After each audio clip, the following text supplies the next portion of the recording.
course, I pulled away. Did Denise photograph them? She was worried. You mean she searched my bag? Denise looked up. I needed to know what the doctor said because you would not talk to us. You asked me to sign a loan before the oxygen monitor was removed. My father closed the folder. And now you are creating another scene. Some relatives avoided my eyes.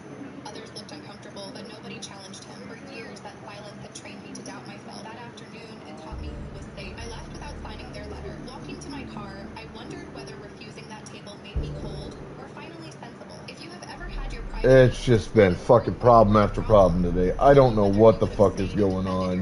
A quiet like or comment would have meant more to me in that moment than all the relatives who watched and said nothing. On Monday, I began charging the trust the administrative fee my grandmother had authorized. I resigned from unpaid work for my father's company and Denise's studio, transferred their files, and removed their access to my design account. My father called the invoice extortion. Denise said her opening would be delayed. My mother wrote that family service should not require payment. I forwarded everything to Adrian and answered nothing. The first real break in their story came from the anniversary videographer. Celeste had asked him to preserve his raw files for the venue's insurer. One wireless microphone had remained active near the bridal suite hallway before my collapse. My mother's voice was clear. She marked every scent restriction she could find. Removed the note and approved. She always has some condition when the attention is not on her. Denise asked, what about her inhaler? My mother answered, put the whole bag in the suite until after the test. If she sees it, she will start thinking she cannot breathe. After a pause, Denise said, Yeah, I figured the game was glitching.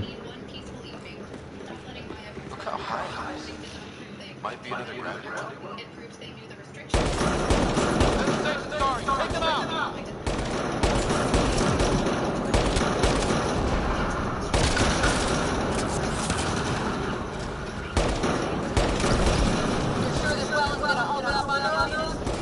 Pretty sure. Focus on the remnant.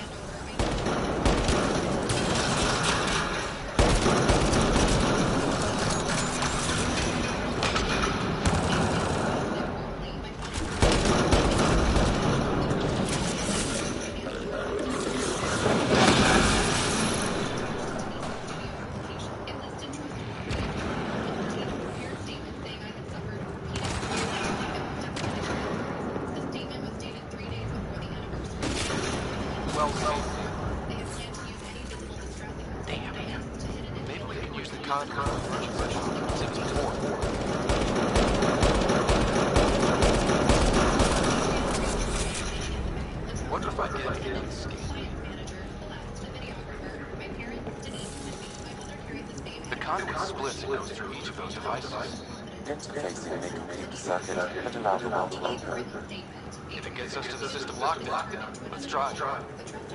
Okay.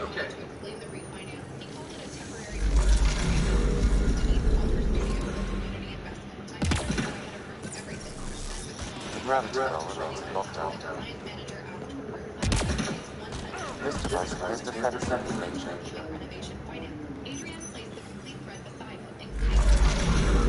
Power restores the gravity well. The conduit leads down. Conduit flow pressure is variable. There could be activity below. Then let's dig deeper.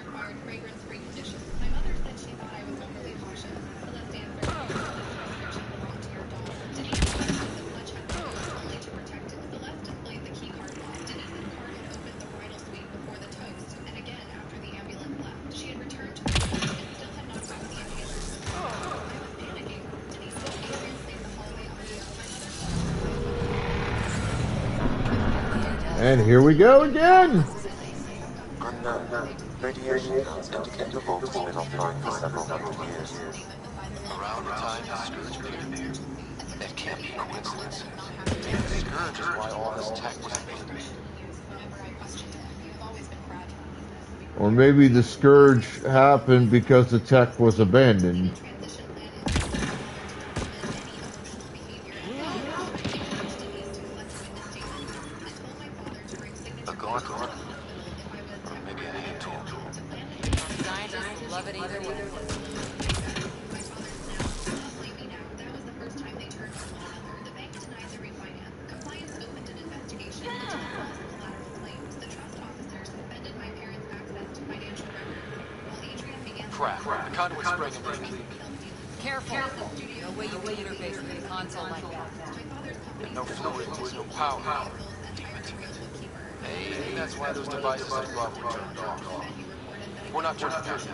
There has to be some way to fix the leak.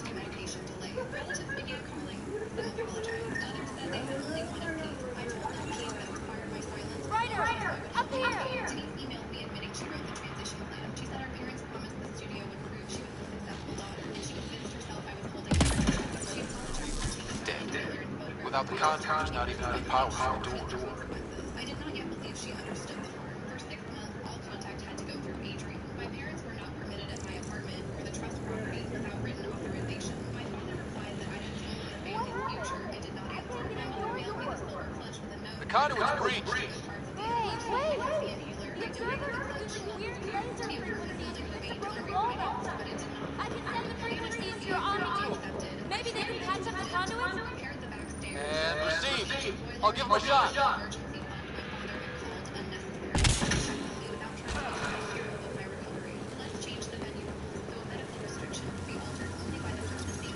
The system's responding to those frequencies. Just a patch job, but shoot home. If it's fixed, then console should work now. The hardest part was ordinary grief. I still wanted to Looks like it worked. There's even a bridge. You're a pal, right? Where are you going? We've got to be close to the system lockdown by now. First one gets the glory. We'll catch up. If we got that door, we'll do too. The brass master key my grandmother once wore on a blue ribbon belonged only to me and the property manager. I spent a quiet Sunday at the smaller cottage. Reviewing leases while rain tapped the screen door. The silver inhaler rested beside my coffee. The brass key lay beside me. One had been hidden to keep me controlled. The other had been entrusted to me because my grandmother knew I could be trusted. I opened the window, let the clean lake air move through the room, and breathed before me any suspicion.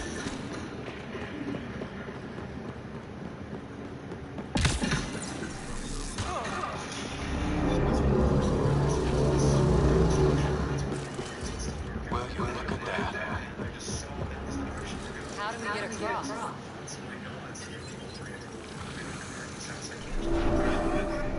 Watch your step. It's still a long drop. I press it back. My sister laughed when I asked to withdraw $150 and told the teller, "We don't serve beggars here." But when the regional director arrived the next morning, Tiffany, then at her, and whispered, "Please tell me you didn't humiliate this woman." "We don't serve beggars here." My sister's voice carried across the hall. I said National Bank, practiced in the eyes of someone who used to being heard. A few customers turned towards us. Plants. Tell me what the account All the way to near the entrance. See them too? The rabbit fun has messed up my eyes. I stood No there sunlight, no water. asking for They should all be dead. The source of the system lockdown may yield more information. You appear to be close. and smiled as if she had delivered the cleverest line of her life. "Are you sure there's even enough in the account?" She added. "Ready? Please tell that woman an overdraft." The teller's name tag said Lila. She looked young enough to be Monica's daughter. "Miss Welch," she said softly. "The balance is... I'm handling it. Monica got it." That was how my sister spoke. Glad I didn't eat a big breakfast. And anywhere else she believed her title Mayor. She had been the branch manager for 3 years, and her parents mentioned it as though she had been a better user. I could feel heat going to my neck. Company! It wasn't for me. My neighbor, Ruth, was 7 years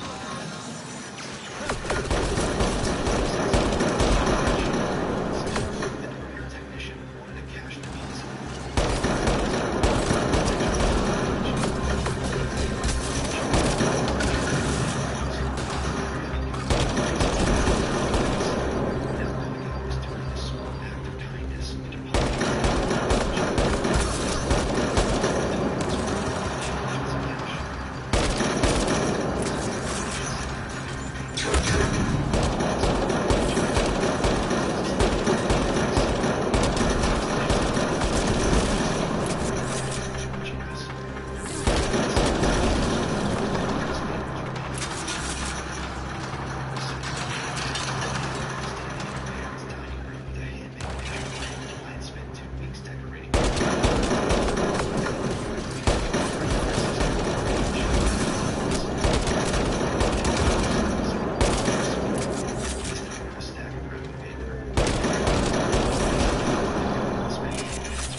backtrack. In a narrow balcony where I grew herbs and summer, my parents considered it evidence that I had failed to build a proper life. They didn't know about the office suite I leased downtown. They didn't know about the investment firm registered in Delaware. They didn't know that for the past 14 years, I had worked on and they certainly didn't know that Roman Harbor Capital managed more than $4 billion in assets. I hadn't inherited it. No wealthy husband had left it to me. I had built it slowly, beginning with this $60,000. Looks like a side note. Still, could be anything in here. I've been the only person in my family who understood that silence and weakness were not the same thing. He had owned 3 hardware stores. It'll be fine. Invested carefully his entire life. When he became ill, I helped him organize his records. I noticed billing errors, duplicate invoices, and fees his financial advisor had over. Just the light. You see patterns. See, absolutely fine. Things don't match. After he died, Damn it. It's okay. It's fine. I spent nights building financial tools for small firms Phew. and developed a forecasting system that became valuable enough to attract institutional clients. The growth had been gradual, private, and deliberate. I kept my name out of public materials whenever possible. My chief operating officer handled conferences. My general counsel handled negotiations. Most people who work with Roman Harbor knew C. Roy as an intense leader. To publicity, my family knew only that I did computer consulting. Monica once asked whether I did fixing printers. I had said sometimes. Observers coming up at us! After leaving Bruce apartment, I opened up monthly banking exposure for my team and sent clear every week. Roman Harbor kept assets with several large institutions. Where?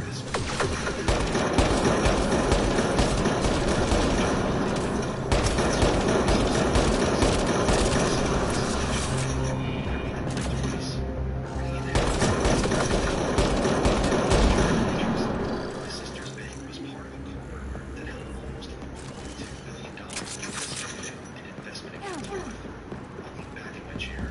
For several minutes, I did nothing. I could have called Monica that night. I could have told her it was. Well, that answered that.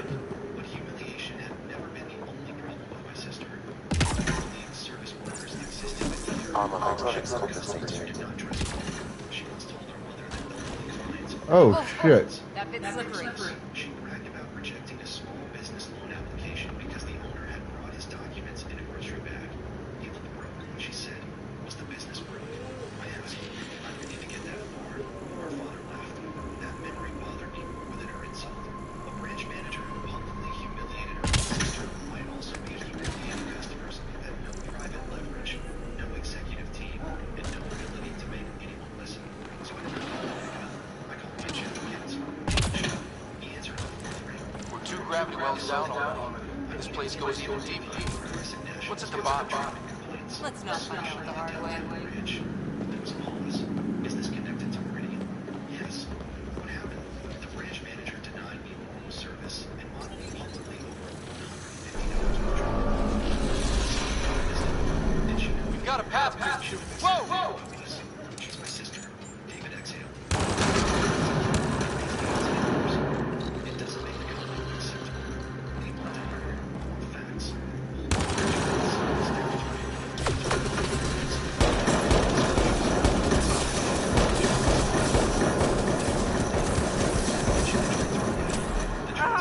If the culture is as bad as I suspect, you move the assets. All of them. All Meridian-held assets. That will trigger executive escalation. I know. After we ended the call, I sat in the darkened room with only the laptop screen rolling in front of me. Wow, this took me way fucking back. That's annoying. He gave me a small walnut box with a brass key inside. The key had once lived in the office of his first hardware store. Beneath there was a note.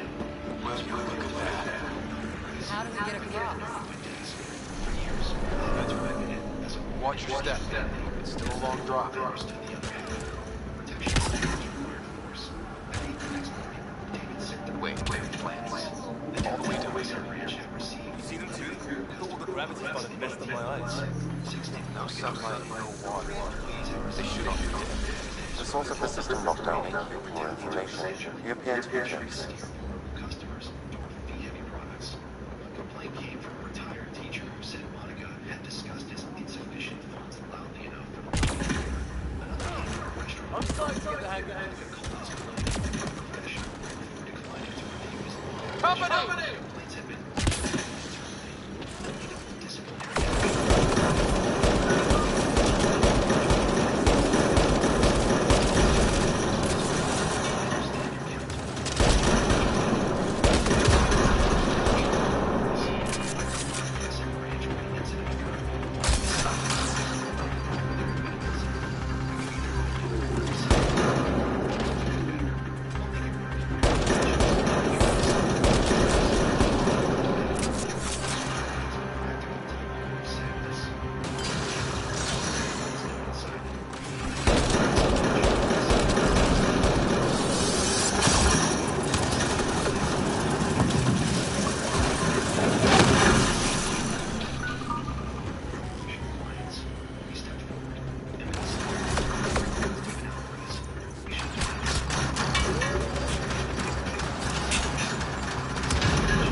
between Miss Wan and the branch manager yesterday. Yes. What happened? Looks like a side road. Still, could be anything here. You will not face retaliation. Oh. Miss Wan, It'll be fine. $150. Miss Walsh interrupted and said we didn't serve beggars. She also questioned whether See, Miss Wan had absolutely fine. other customers are Just the light. it's banter between sisters. It wasn't, I said. Personally, Stephen raised one hand. Let's move this discussion into the conference room. Monica led us there with stiff shoulders. Still acting as if she Perhaps. I think that's the right way. We can reach it. Observers coming up at us! Monica sat beside Stephen without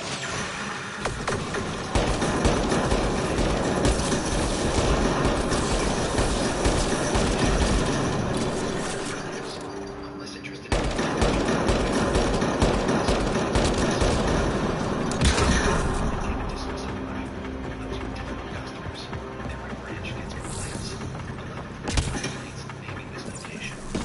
Armor hydraulics compensated. People get angry when you're told no. Wait, then you instructed staff to delay customers you consider likely to choose. He continued.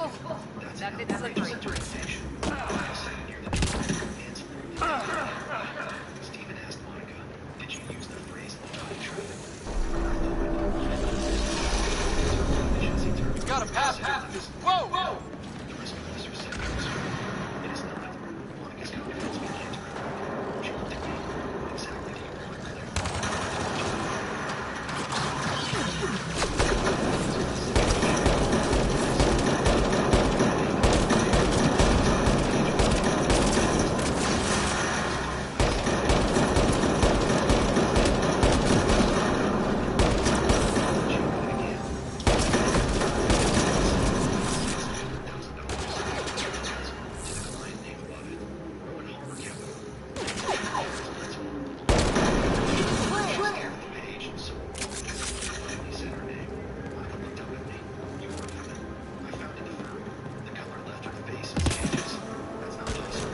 With 2 gravity wells down on us, this place goes even deeper. What's at the bottom? Let's not find out the hard way. Instead, he sat very still. I continued. When Harper placed those assets with Meridian because we were told the organization had strong controls, responsible leadership, and a culture that Too far, even for jump jets. Monica whispered, "Your secret." Yes. The room seemed smaller after that. Stephen folded his hands. That is Monica pushed back from the table. Suspended. This is insane. She's using company money to punish me over a family argument. It is not company money. All that time on ES. To pension. This was right under our feet. Foundations, university endowments, and private investors who trusted my firm to choose Feel that? responsibility. This whole platform's resonating. Examine the branch. Something. The branch We must be close. Meridian's decision to ignore repeated complaints made an institutional risk. She shook her head proudly. You learned this because you made me. And nothing yesterday morning except how many felt the woman would bear for us. I don't know. No question. Just said loudly. This is the heart of our She wall. understood anyway. I've never seen anything like it. For any irreversible decision, I asked that you All contacts converged here. investigate. That must be the lockdown pencil. Your organization already had the situation. Your sisters will be out. Your people surrender your plans. Some of the side of the branches really didn't matter. But the way those customers were treated, Stephen's jaw tightened. As let us say, it was assets to 2 competing institutions over a controlled 90-day schedule. A measured transfer, not a theatrical overnight withdrawal. It would still cost Meridian significant fees. Any thoughts, Sam? Unknown, though it appears related to the lockdown. An in-depth study may reveal its purpose. And began reading too quickly. The system lockdown is disabled. The vault and the atmosphere processor should return to full operation. You do this to me. I'm not doing it to you. Ryder, you fixed the lockdown, didn't you? The whole place is lighting up. Power readings are off the chart. Really off the chart. But if it's back online, it should be good. Claire, please. I've worked 12 years for this position. And how repeatable could you make those? Should we go?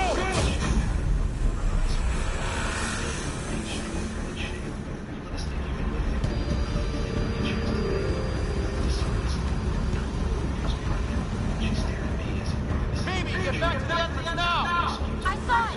What is that thing? Don't risk it, just go! Watch out! Vent! It would be wise to escape right away. I know, Sam!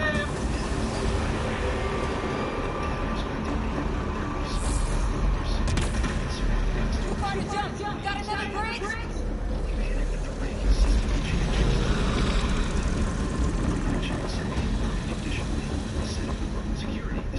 Keep running!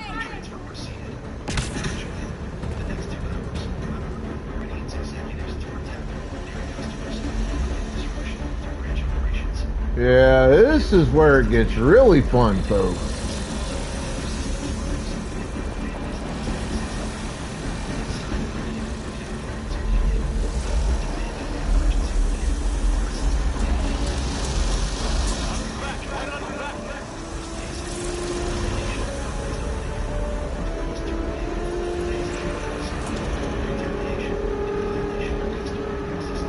Another gravity well! It could go anywhere. It goes away from here, we're taking it! It's still coming! Sweeping the whole hole! Killed everything in its way! Yeah, like us!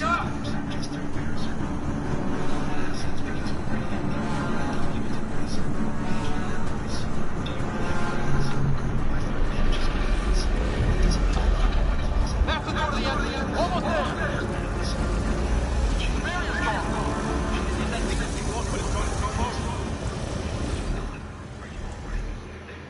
You can tell him do this. I look to you too, Mom. Monica may lose everything. She may lose her job. Her career is everything to her. That might be part of the problem. Mom made a wounded sound. Your sister made a mistake. She mistreated customers and employees for years. She was under pressure. So were the people she humiliated. Claire, families forgive. I looked across my apartment at the walnut box on my desk. Families also protect. Yes, exactly. So protect your sister. That isn't what I meant. Dad took the phone. His voice came through hard and impatient. Make your point. Call whoever you need to call and stop this nonsense. I can't reverse a fiduciary decision to preserve Monica's reputation. Don't use business language with me. It is a business decision. It's revenge. Yesterday gave me a reason to look. What I found gave me a reason to act. You should have come to us first. I saw it! What is that thing? Don't risk it, just go! 3 days later, my parents asked if we could get I merely declined. Watch out! Vent! It would be wise to escape right away. I know, Yeah, Sam! no shit, Sam. Working on it. Too far to jump. Got another bridge?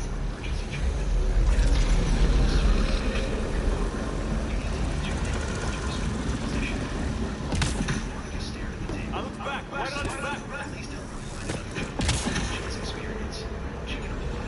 You destroyed her references. Dad snapped. I did not like the investigation. You started it. I reported what happened.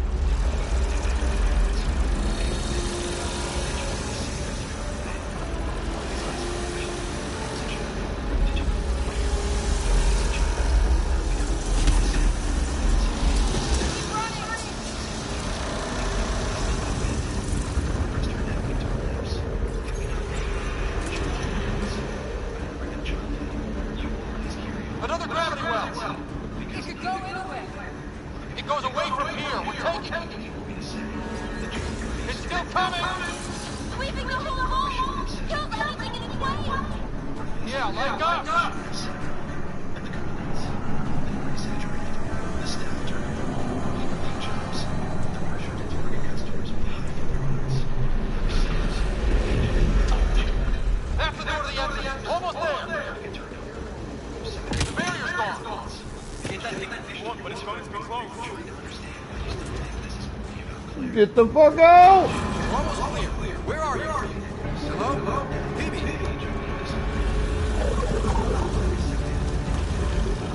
bitch, run! Go, go, go, go, go! Right on our heels! Get to the gravity well! Not moving. Find an override.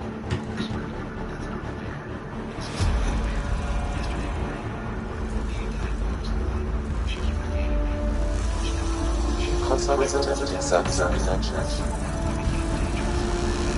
Come on! Restart is now complete. And I'm not discussing my finances with this family again. It's base rent. That was... Talk about a rush. Yes, I do. What was that? Pause, no. Feel. Turn into my bag. Might have been sweeping the vault, or chasing us. An immune response? Maybe one last scrub for startup? This place is full of surprises. Mom began crying harder. We have to be more careful. That field almost disintegrated us. I'm not punishing you. But it didn't.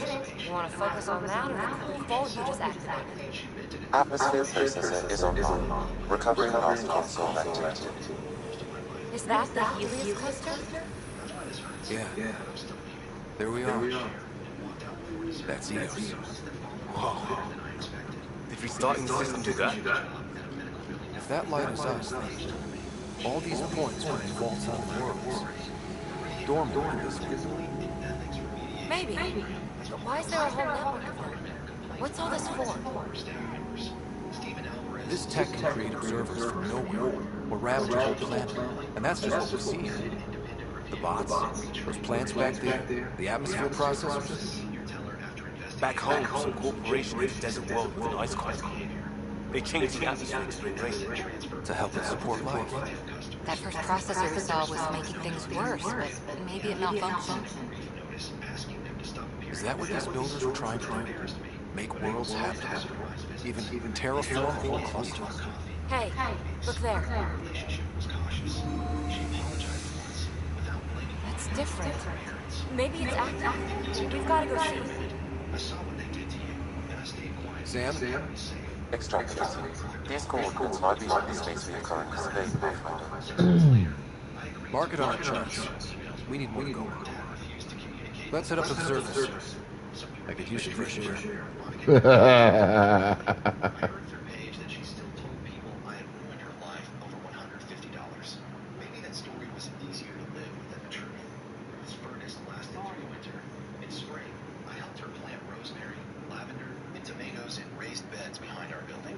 I also funded a small reading garden beside the neighborhood library in Grandpa Arthur's name. Ruth insisted on donating the first bench. Look at that sky. How? No atmosphere processor works that fast. If this effect is representative, Pathfinder, air and moisture patterns will show noticeable improvement. Eos can support an outpost. A foothold. That's all we need. Just enough to begin. This remnant technology can be the key to our survival, if we can control it. You can. Kind of. Still, wouldn't hurt to find a manual. We've got a lead. Sam marked it on the chart. That site is active, whatever it is. Who knows what we'll find there. We? You want to come along? I want to know what makes the remnant tick. You've got a key to their technology. Or a crowbar, basically.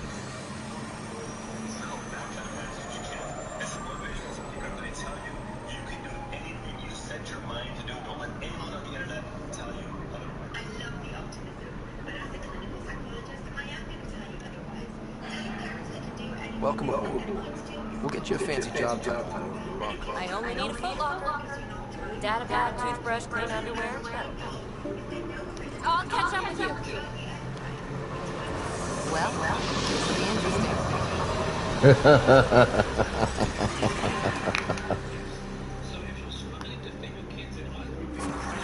Now for our new outpost.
Please get on the right one. Pods are inbound and ready. Let's go make it happen. I like those pre-trip vision paintings of future EOS. Green fields, rivers, forests. Wonder what it'll really be like down the line. Fewer death storms would be nice. We'll get there. Pathfinder is enough to tip the balance.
This is where Chief Reynolds died.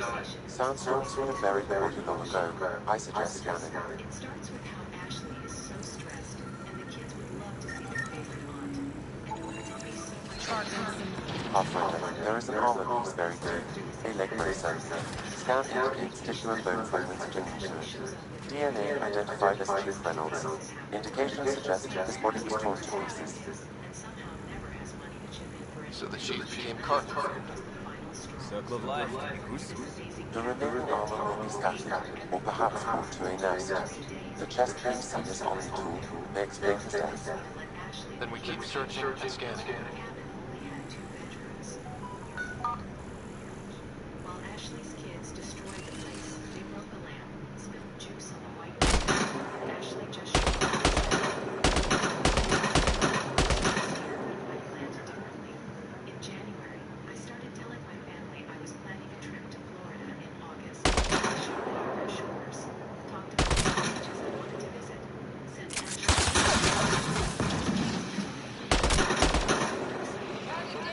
Even went on the floor to sunset his dad.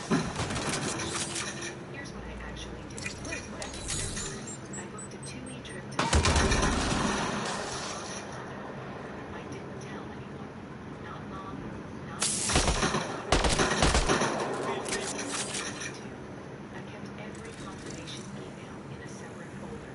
I requested the time off work, but told my boss to keep it confidential if anyone called asking. Sure enough, 3 weeks ago, Ashley called mom, sobbing. Now I get to solve a murder. Let's do this. Explanations like this made a lot of kids think of alien worlds. Water and weather. Nothing tough. Talked for 5 whole minutes about how Ashley really needed this, how the kids had never seen the ocean, and how it would mean so much if we could all go to Florida together as a family.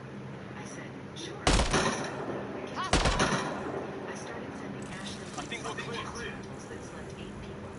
I texted her about waterparks nearby. I even had a whole group chat going with mom and dad about what groceries we should buy. When we got there, Ashley kept saying she was tight on money. So I said, don't worry, we'll figure it out. Which obviously meant I would end up paying for most of it, like always. 2 weeks ago, I told them I found the perfect beach house and sent them the Airbnb link. Mom immediately said we should book it. I said the dates I wanted were August 10th through 17th. Everyone agreed. Ashley started making packing lists for her kids. In the Pathfinder, the scanner picked up Chief Reynolds' chest piece, confirming single shot. Unable to determine weapon type, but entry point was at the back. Exit mask through the chest. By all accounts, Milken was in front of the Chief when he fired. So it wasn't his shot that killed him. The Chief's Omni tool might shed some light. her husband's bonus didn't come through, so could she pay me back in installments starting in September? I said, no, I needed the money up front because the house required full payment. She got mad and said I was being unreasonable and that family helps family. Wednesday, mom called me saying I was being too harsh.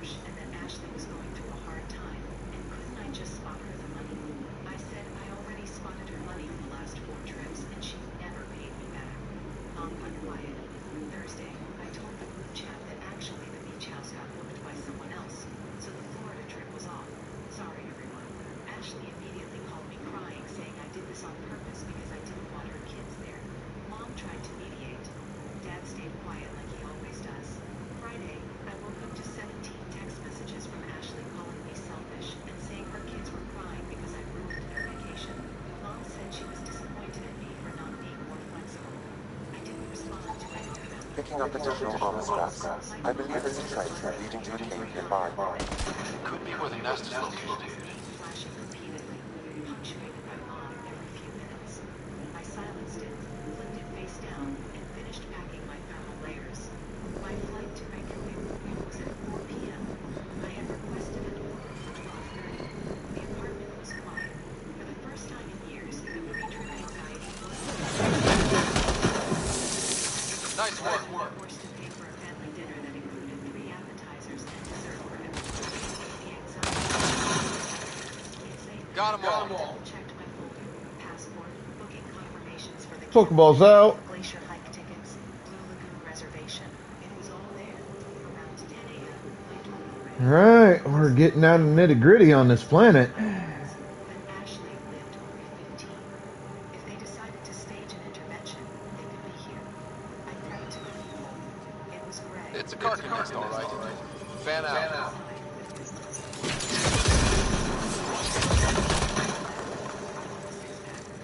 thought we were watching the game. Greg, I am so sorry. I forgot to tell you I'm leaving. Leaving for Florida? I thought that fell through. Your mom posted a very passive-aggressive Facebook status about disappointments this morning. I winced. Confirming initiative equipment, including orbital assigned to Security Chief Hiram Reynolds. If you power it up, I can exhibit its data. Accessing data. The Chief was scanning at the time of death. The scan picked up 2 shots. 1, a standard initiative rifle report, which missed. The other from behind, a Ket pulse weapon. They are going to murder you. They have to find me. Seems clear to me. Good work. Pathfinder, there is also an audio recording. Go ahead and play it. Where's Nelkin? Sorry, friend. Had to do it. I'm not dying on this rock. That sounds like... Confirming. Voice identified as suspect, Milken. So he did not kill the Chief. But he meant to. Need another chat with him. Just a small one. It hit me when I saw a family in a security room. 2 exhausted parents wrangling a toddler who was trying to eat the stanchion belt. That could have been me. I could have been the designated auntie holding the diaper bag while Ashley went to get a Starbucks. But then I ordered a glass of wine at the terminal bar, opened my book, and realized that for the next 2 weeks, the only person I had to take care of was myself. The guilt evaporated. Iceland was otherworldly.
Generator interface possible. Location marked.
There was something very wrong with the second outpost they made.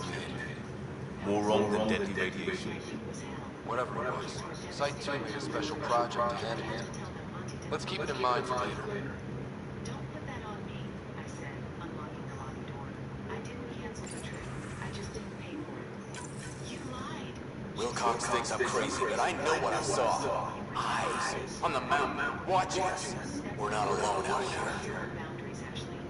I knew if I told you I was going away, you'd find a way to make it about you. And look, I was right. But now you're not asking how my trip was. You're laughing at me because I didn't fund your vacation. It's not about the money, it's about family.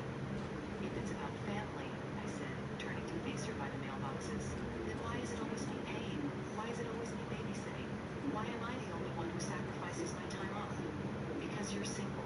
You don't have responsibilities. You have money to earn.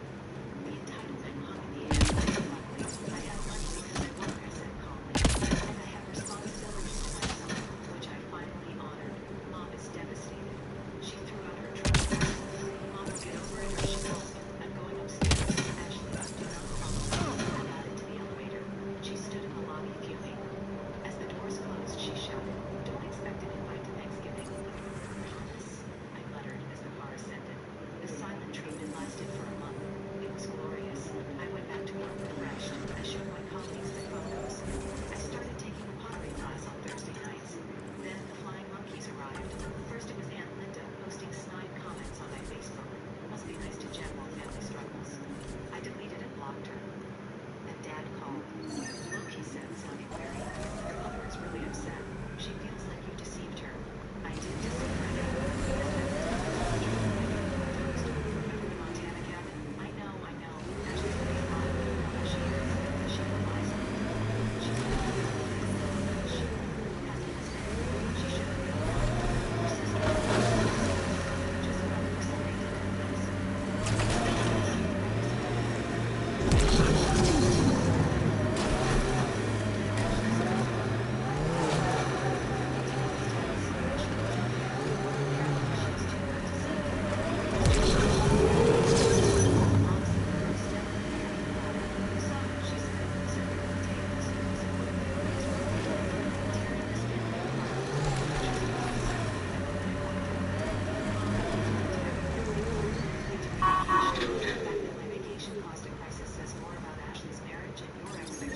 Pathfinder, this is the spot where Nigel McCoy wanted you to meet his pendant. In honor of his brother, Dash McCoy. working as a nanny and an ATM. I love you guys, but I'm done being the resource you mine when you want a break. Mom looked at Dad. Dad looked at his peas. We worry you're drifting away. Mom said quietly, "I'm not drifting away. I'm growing up." I was realizing that I can't lose Ashley's life.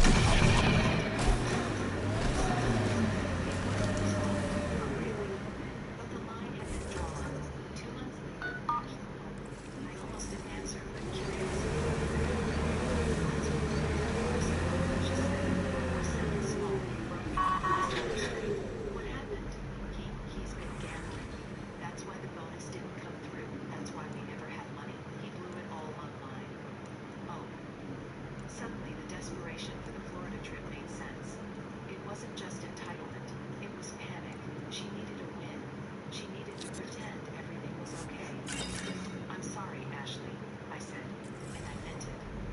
failure here was expensive, Pathfinder. It's worn all of us down, not just our shuttles.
There we go.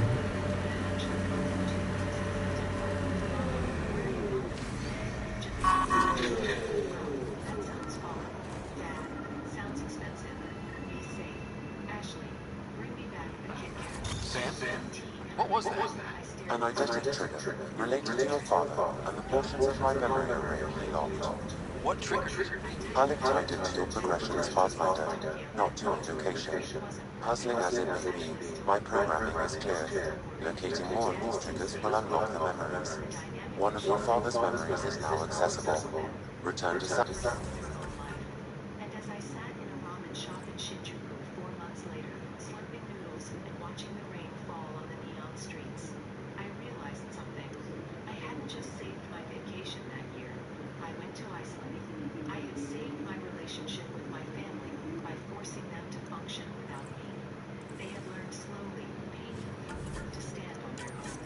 They learned that I could love them without setting All right, I need to run to the restroom, grab some coffee. I'll be right back. Hang tight. Ashley looks good. Don't forget the Kit Kats. I smiled.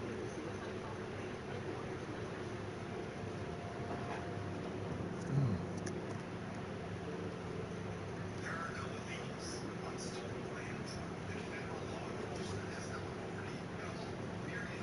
And to test this uncontroversial fact and the malignancy of this cancer that we call nationalism, all we have to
get mad at me.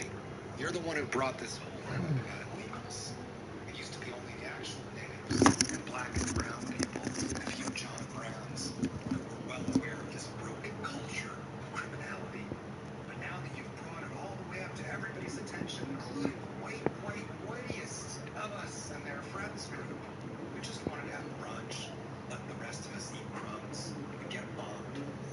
Now everyone's realizing this was never about immigration. Everyone outside the Epstein class is both a target and a mark. And so this revolution is a rolling snowball, and it's getting bigger by the day. So I think we will be having some of that cake now. All of us looking at the whole history of Empire seeing not one of you has any claws on. I don't think you have any idea how angry that makes us. Even Tom's radio trained us to call it getting colonizers on the same test and British master. Even Reed worked as a natural way to share God's will and private landowners who trusted us. Closing off the colonies. So now that this enormous extraction project has been reached its terminal stage, it's time to collect. A government built on conquest, slavery, and grand theft real estate, and genocide has no authority to decide which humans deserve to exist in which places. All of this land is holy. All of these people are our people. No human being is illegal. Only systems can be illegal. Only regimes can be illegitimate. Life support levels critical. Please seek safety. About which ones those are. Life support is failing. Really?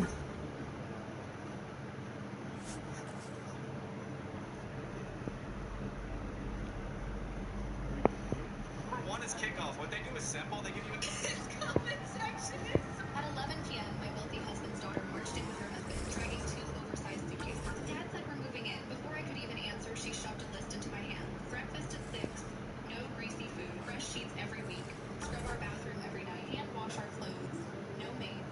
No help. Then she looked me up and down. Since you're living off my dad, you might as well earn your keep. I smiled. Okay. At exactly 6 the next morning, Vanessa found breakfast waiting, but she also found 3 envelopes beside the coffee pot. One held paid leave notices for the household staff she had ordered me to live with. One held the keys to the guest suite. The third held a copy of the will list she had given me to sign in the box for my husband. Dear will, she said. We understand how important it is. Your husband Aaron told you. He apologized for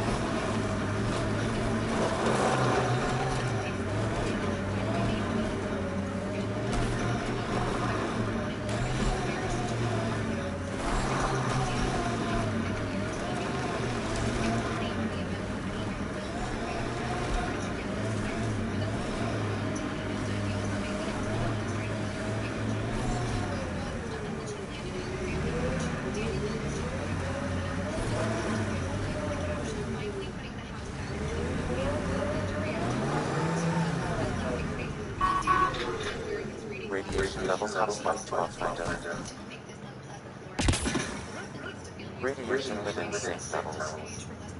Life support is back online.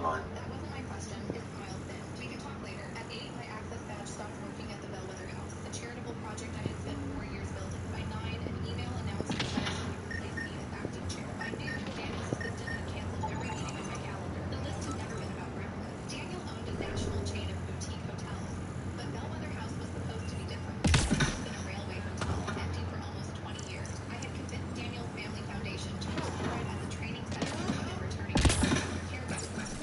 Approaching Site 2. Resistance. It was sold as the one we get right, but it didn't have time to get worn down. Got wiped out again. That data pad said Site 2 was working on a project. Keep an eye out for it. Vanessa did not, because Daniel liked telling people he had rescued me from the He had given me the original brass key to Bellwether House. It was the electronic locks, but I kept it on a blue ribbon in my desk. To me, it meant that an abandoned place would be useful again. That morning, the security guard looked miserable as I held my dead badge against the reader. Mrs. Bennett worried about me.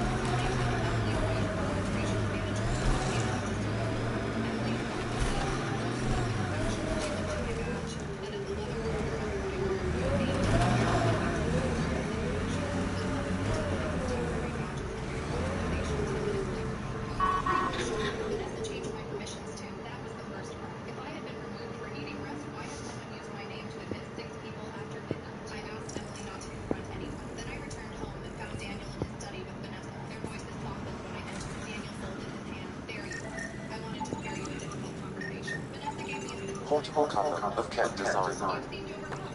Lexi, update records for Trinity Score dance. Consider it done, Pathfinder. Families help each other. Daniel slid an invitation across the desk. The Foundation's donor luncheon was the next step. My name had been removed from the program, and Vanessa's appeared above the word Executive Director nominee. Come as my wife, Daniel said. Smile. Let people see there are no hard feelings. From him to his daughter. Vanessa arrived with 2 suitcases, but her name had been printed on that invitation days earlier. Of course, I said. Didn't need to finish unpacking. Ket were on them from the start. Held at a private club where Daniel had hosted business dinners for years. More than 100 donors were seated when Vanessa touched my elbow and guided me away from the front table. Family sits here, I said. She pointed to a chair beside the kitchen doors. A small card read, "Morgan, guest.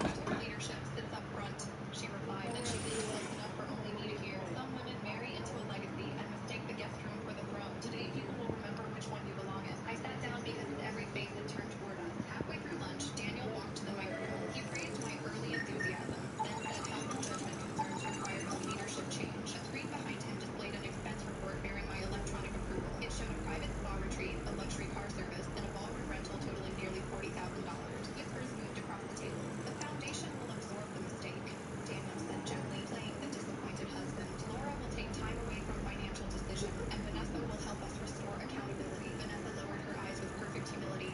Aaron stared at the tablecloth. I read the ballroom line twice. Magnolia Hall, West Ballroom, anniversary reception. The date was a Tuesday in March. Last Tuesday, I had been speaking Looks like a war zone. According to survivors, the Ket attacked from all sides. It was a massacre. started, I stood and left through the kitchen. Emily caught up with me near the loading dock. I know you didn't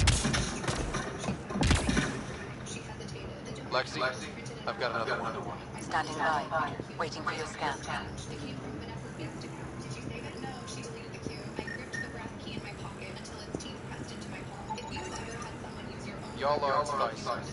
Records updated, Pathfinder. until I reached my car. Was I wrong to leave instead of defending myself in that room? If you think silence can be strength, Pokeballs out. please leave a like. If you would have stood up right then, tell me in the comments. I truly wondered whether walking away had made me look guilty. Daniel came home after midnight. He placed a glass of water beside me as if kindness could erase a public accusation. You handled today well, he said. No scene, no embarrassments. You told a room full of donors I misused charity money. I said you made mistakes. Vanessa needs a position, and the board needed a clean explanation. For what? He rubbed the bridge of his nose. Her design business is in trouble. Aaron's contract ended. Giving her bellwether solves several problems. That answer sounded practical, almost fatherly. It was also incomplete. A job did not require a false expense report for 6 midnight visitors. He said a document beside my water. It said I was voluntarily taking leave and accepting responsibility for weak financial controls. If I signed, the Foundation would not seek repayment. You have until Friday, he said.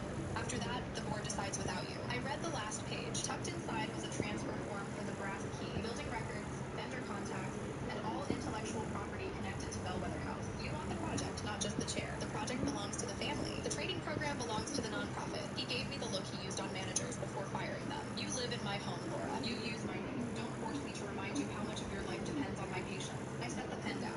Friday then. The next morning I followed Vanessa's rules exactly where they touched her and no further. I made breakfast for myself. I changed the sheets in my room. I cleaned the bathroom I used. When she asked where her tea was, I pointed to the cabinet. The list says breakfast at 6. It doesn't say I serve it. Her face tightened. Dad will hear about this. Please tell him accurately. Schedules. Their employment contracts were with me, paid from my separate account, not Daniel's. Vanessa tried to dismiss them again, but the house manager asked her for written authority. She had none. That small boundary changed the air in the house. Aaron began carrying his own dishes to the sink. Vanessa stopped giving orders when witnesses were near. Daniel moved money from our joint checking account and expected me to panic. I transferred my personal expenses to the account I had kept since Bennett events and said nothing. That afternoon, I called Magnolia Hall. The manager confirmed there was no West Ballroom and no event under my name, but she remembered Vanessa touring the building with a commercial developer 6 weeks earlier. They weren't looking at our ballroom, she said. They kept asking about comparable renovation costs. The next clue came from a florist. An invoice in the expense report listed centerpieces for my supposed anniversary reception. The florist had delivered nothing. Someone had paid her a small consulting fee to create an estimate that looked like an invoice. Okay, my math. A man named Peter from Morgan Hospitality. Peter was Daniel's acquisitions director, so I tested the lie. I emailed Daniel and Vanessa that I was prepared to sign if the board gave me the original vendor files and the midnight visitor list. Vanessa replied within 3 minutes. There were no midnight visitors, she wrote.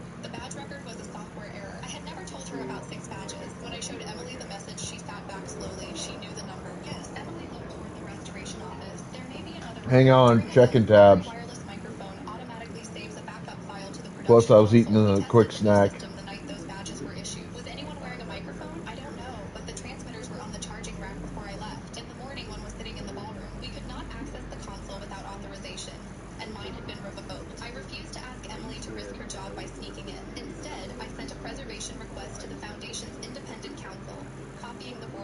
chair. I named the date, the badge issue, the printer activity, and the automatic audio backup. I didn't accuse anyone. I asked that no digital record be deleted before Friday's vote. Daniel called within 4 minutes. What are you doing? Protecting Foundation records? You made a private family problem look criminal. I used the word preserve. You supplied the fear. He hung up. That evening, Vanessa blocked my way at the stairs. Her sweetness was gone. Withdraw that request. Why? Because Dad is trying to protect you. If auditors dig through everything, people will see how little you actually contributed. Then the records should comfort you. She followed me into the library. You think a few cooking classes make Bellwether yours?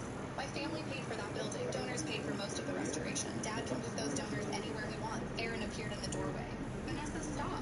Stay out of it. I can't. Not anymore. He moved to 6. He unzipped one of the oversized suitcases. Beneath their clothes were foundation binders, vendor stamps, and boxes of blank expense forms. Vanessa tried to close it, but Aaron held the lid open. Daniel told us Laura had been stealing, he said. He said we were moving in to watch her and secure the records. He promised to clear our mortgage if Vanessa helped remove her. I believed him until the luncheon. That report used a receipt from a restaurant where I was the one who took clients. Vanessa's face drained. Aaron, you told me the charges were real. Dad said they could be reassigned. He said it was bookkeeping. I looked at the suitcase that had scraped across my floor at 11 at night. It had not carried only clothes. They had brought the machinery of my humiliation into my home and expected me to wash shirts above it. Still, it was not the full answer. Clearing a mortgage did not explain Peter, the developer, or the rush to transfer Bellwether's intellectual property. The independent counsel found the audio file the next morning. She did not send it to me. She scheduled an emergency board meeting at Bellwether House and requested that Daniel, Vanessa, Aaron, Emily, Peter, the audit chair, and I attend. She also invited the city officer overseeing the restoration grant. Daniel arrived confident. He believed money made every room his room. Vanessa sat beside him, but Aaron chose a chair across the table. I placed the unsigned lead in front of me and laid the brass key on top. Council began with the visitor log. The 6 badges had admitted Daniel, Vanessa, Peter, 2 representatives from Crestline Development, and a commercial appraiser. They entered after midnight to avoid volunteers and left shortly before dawn. Peter said they were discussing future donations. Then council displayed the building appraisal. It valued Bellwether far higher as a private hotel than as a non-profit training center. Attached was a draft sale agreement. Crestline would buy the property after the board declared the program financially mismanaged. Daniel's hotel company would receive a development fee. Vanessa would receive a design contract large enough to appraise her debt. The room did not erupt. Papers turned. A chair creaked. The city officer removed his glasses and asked Daniel whether grant restrictions allowed a private sale. Daniel blamed Peter. Peter blamed a preliminary discussion. Vanessa whispered that she had never seen the sale agreement. Council touched the production console and played the saved microphone file. Daniel's voice filled the unfinished phone. Once Laura signs, she owns the bad expenses. If she refuses, the luncheon makes her look guilty anyway. Vanessa asked, what if she checks the invoices? She won't know where to look after we cut her access. Keep her busy at home. Make her look dependent and emotional. Then Peter asked about the grant. Daniel laughed softly on the report. By the time the city objects, the board will have voted. Laura's reputation will be gone. And Presley will already have its option. Vanessa pushed back from the table as the boyfriend touched her. You told me she was taking money. Daniel turned on her. I was securing your future. You used my debt to make me cruel to her. You did that part easily enough, Aaron said. Vanessa covered her face. I did not play a speech I had practiced in my head. I slid the unsigned leave form toward the audit chair. My answer is no. The board suspended Daniel and Vanessa from all foundation roles before anyone left the building. The sale option was voided. The city referred the grant records for formal review, and Crestline withdrew by the end of the day. Peter resigned. Donors received a factual notice from independent counsel, not a dramatic family version. By evening, the same relatives who had laughed at Daniel's group message were calling me. I did not answer. Public loyalty that changes only after proof is not comfort. It is weather. At home, Daniel found 2 suitcases beside the front door. His, not Vanessa's. You can't throw me out of my own house, he said. I didn't. I moved out this afternoon. The house belonged to his family trust. The furniture, staff contracts, and peace I had brought into it did not. My lawyer had already delivered notice under our prenuptial agreement. I would take what was mine, keep my separate savings, and resign as his wife after the audit was complete. He stared at me as if he had never imagined I could leave without asking. All right, that catches up on all that. The brass key from the hall table. You gave me a story about who you were.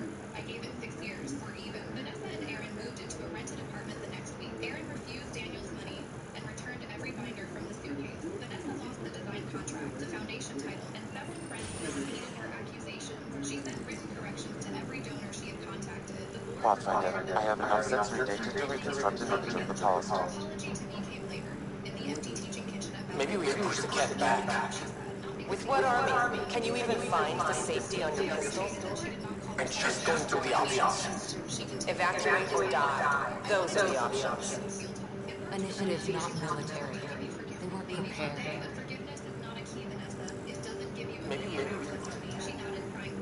What army? Can you even find the safety on your pistol?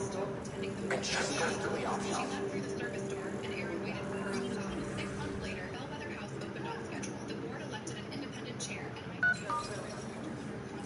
Initiative's not military. They weren't prepared.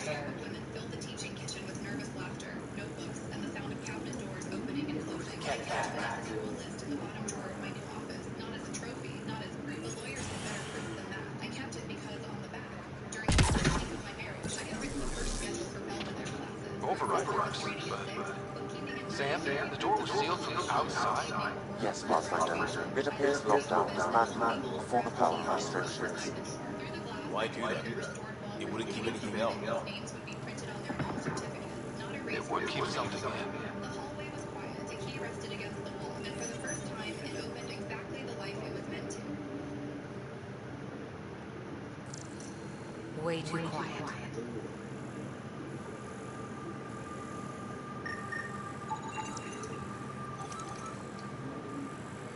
Somebody asked me about it.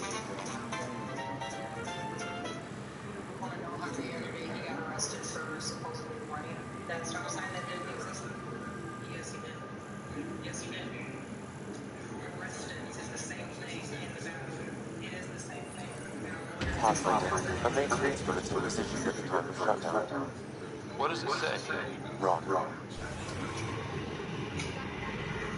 Override! Close it! Tempest, we have an unknown enemy. Evac the Pathfinder. Whoa, hold on. No go, we have to let go. Get our inbound to location. Can that thing? Son of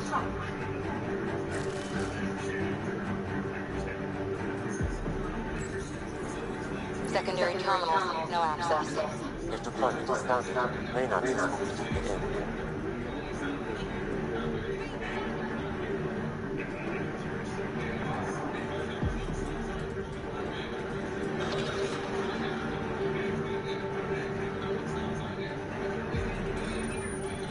Looks like they left it open.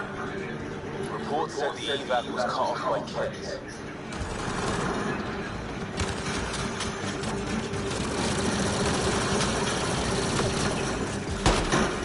Another dropship with reinforcements. Watch out!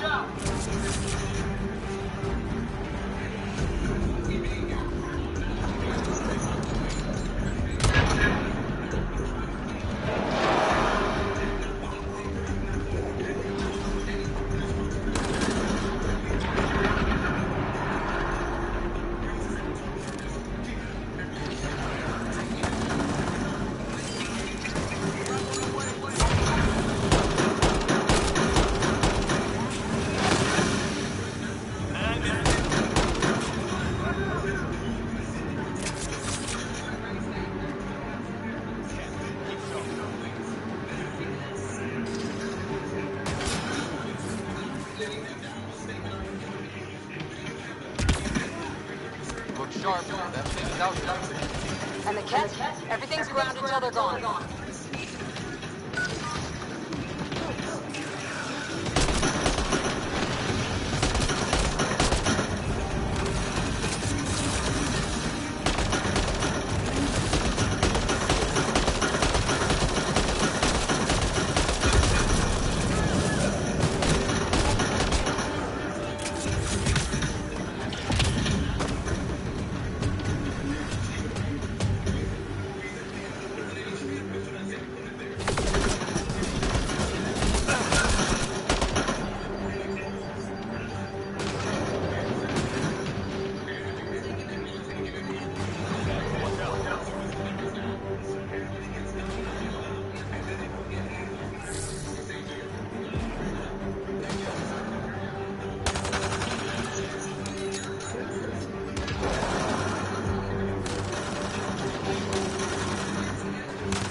Stand up, you son of a bitch.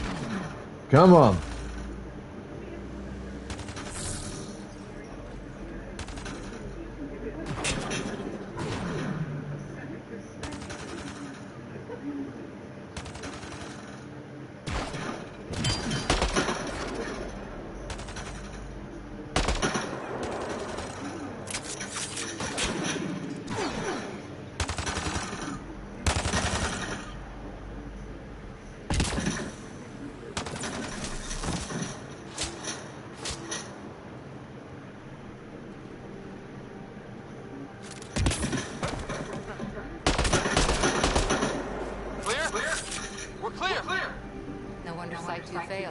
Brazilian or not.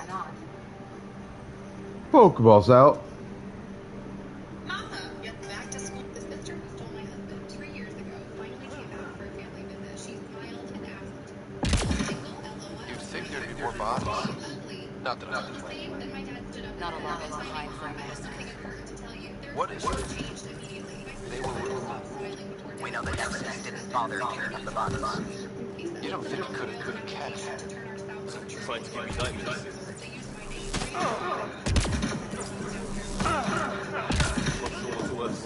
This is like slow, I promise.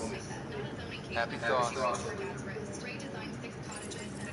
Schematics for special projects, Sigma. They were building something, but there are parts missing. This must be the project they were salvaging on Site 1. A way to fight the cash. We could finish it.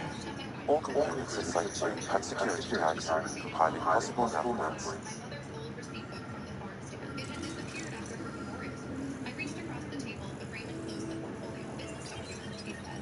Got a component for Site 2's project. Please don't turn a family conversation into one of your episodes. Dad looked at the portfolio. The hearing is Monday. Until then, nobody enters the barn, brings a client here, or signs my name. Raymond's jaw tightened. Hunter's file return. Of course, she said. We came to help. That lie lasted 11 minutes. Surprised the Nexus still wants an outpost on Eos. You know what they say. Third time's a charm. We'll make this right. Hunter told us we could measure the aisle before Sunday's preview. Hunter appeared behind me and wrapped an arm around the woman like this. Leah, you're early. The family is still getting organized. Leah, she wants me the grounds manager. My sister is the director. I have proved those trees. Detecting above normal radiation levels. In their version of my life, I was the grounds manager. There is no preview, I said. This property is not approved as a wedding venue. Leah's face emptied. You paid a deposit. Raymond stepped into the hall. This isn't the time. How much? I asked. Hunter squeezed Leah's arm. A fully refundable reservation bonus. We'll call you tonight. She guided Leah outside, talking fast and pointing at me. Leah glanced back twice. Dad stood beside the coffee maker with both hands flat on the counter. You knew they were marketing the farm? I asked. Hunter showed me sketches at Christmas. I said we could discuss a few weddings after harvest. A few weddings is not 6 cottages. He looked older than he had it. I did not sign an application. Look out for anything big and clunky. Resilience is more than a name. It's our duty. A lot of smart people here once. Where they possess. Radiation levels within acceptable limits.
If your security beats the cure.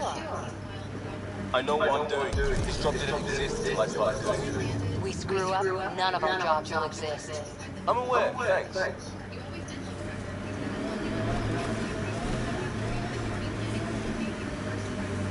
There's an initiative shuttle ahead, looks bad. Worth checking, if only to make sure the Kev don't get the key.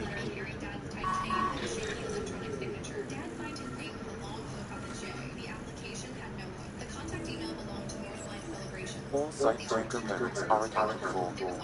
Let's head to Site 2's research station and see what good we could be. Tuesday in March. That day, the barn had been locked while Raymond and spoke at a conference in Denver. A cousin had sent me the photograph. I saved the county's certified receipt and marked the grass with the right places. Then I kept it in my phone. I called Hunter and said Dad might come home. Mother was running and she named every cup of cocaine from oysters, sweet tongs, sweet anything. Steve Shirley is sentimental, Lee is anxious. Bride's used to running her. So many brides learning to interrogate because they may arrive on land I operate. Speak in Spanish. Do you operate on there?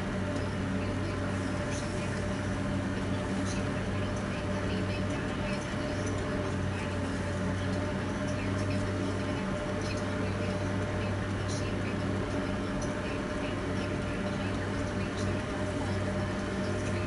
And she What the hell is that?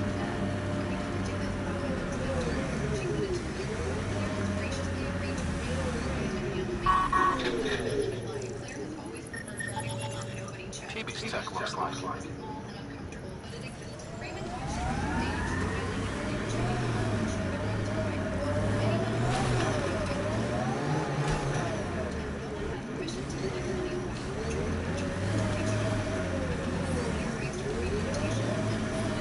Detecting above normal radiation levels.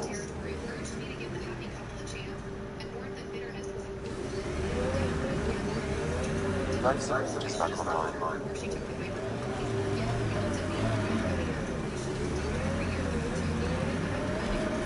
More dead.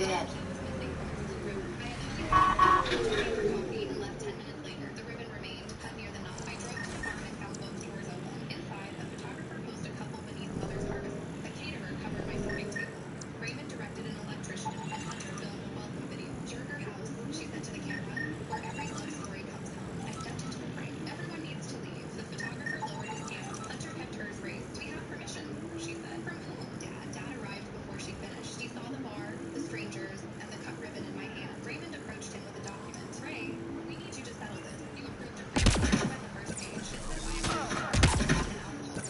Standard language. I approved coffee with one couple. Hunter moved close. Daddy, Claire is punishing the farm for what happened in our marriage. Our marriages. She made the affair sound exciting and damaged the everybody out. The vendors passed downstairs in silence. Hunter walked past with a new key in her palm. I held out my hand. She dropped it, but not before whispering, "You can keep the key. By Monday, I'll have the land." I picked it up. Nice. Let's get to a research station, see what we got. If you had been standing in that barn watching my sister turn my mother's sign into a sales backdrop and my old marriage into a reason nobody should trust me, would you have doubted yourself or if you think protecting that place was not bitterness, leave a like or tell me what you would have done. Because shame can make a clear boundary feel cruel. After everyone left, the photographer came back alone. His name was Owen. His job had been to make the lie look expensive. He held out a memory card. My camera records a backup while I said life. He said, "Your sister and that archetype were talking. You should hear it." We played the audio through the tiny speaker on his camera. Hunter's voice came first. Once Dad finds the option, Northline gets the first development drop. We can refund the nervous brides from that. Raymond answered, "He only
Kroger.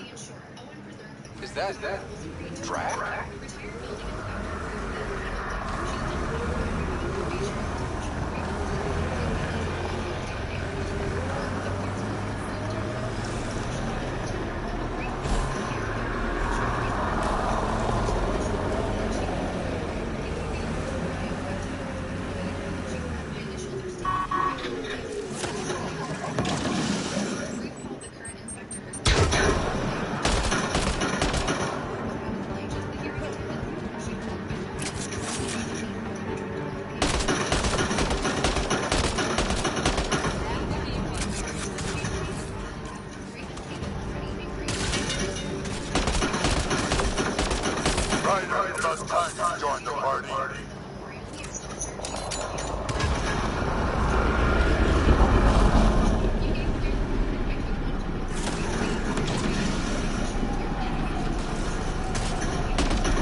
You could handle yourself, kid. And I hear you're the one to thank for clearing up the sky. Had your number all wrong. You're not so bad yourself, old man. Maybe we should work together after all. This fight was pretty good, but you're still Nexus and green as a drow. Still, something tells me you've got potential. You'd be ashamed to waste that. I mean, just point me to your ship and try to keep up. This is gonna be great.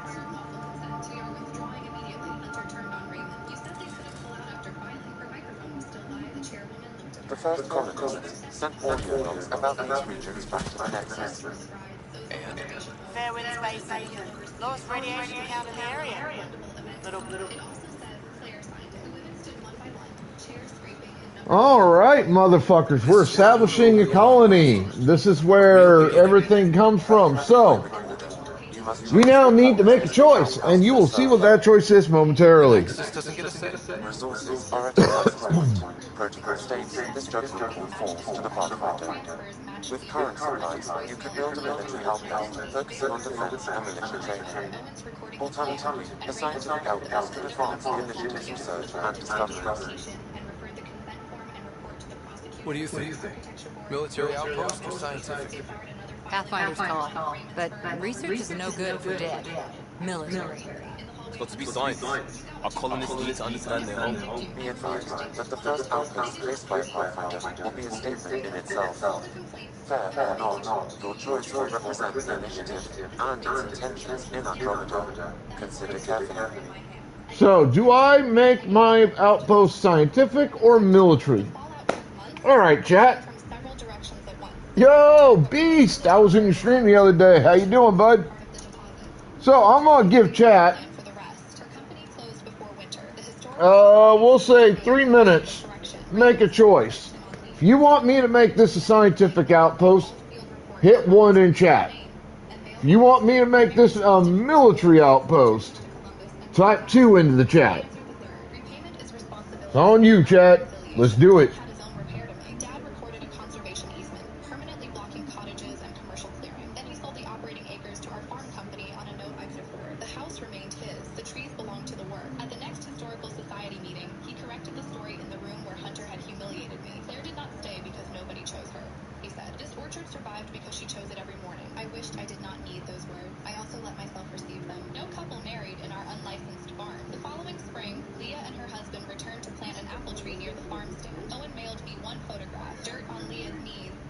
Leaning on a shovel, me laughing outside the frame. I stored Mother's receipt book in a clear archive box. cut blue ribbon. The new brass key stayed on my own ring. On the first cold morning after harvest, Dad and I locked the barn together. The south orchard stood untouched beyond it, rose dark against the pale sky. He checked the door once. I checked it once more out of habit. Then I slid the key into my coat pocket, and we walked home without looking back.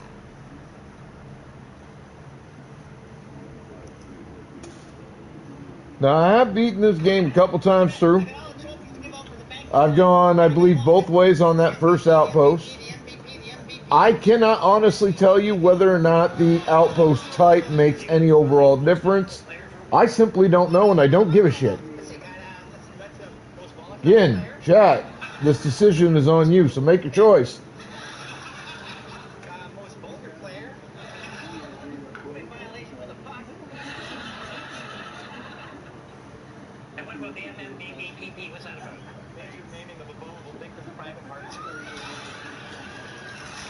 Welcome the ball out.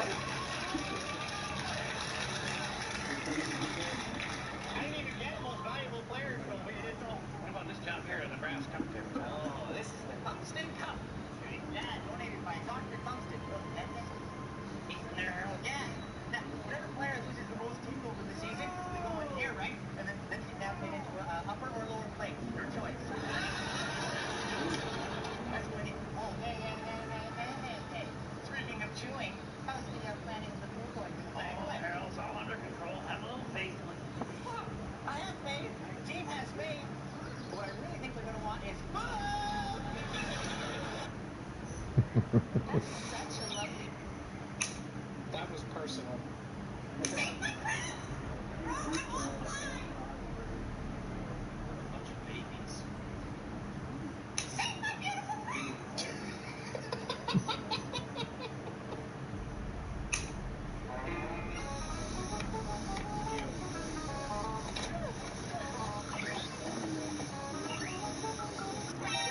The ocean is a soup.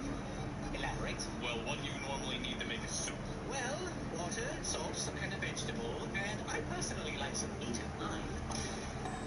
The ocean is a soup. The ocean is a soup. The ocean is a soup.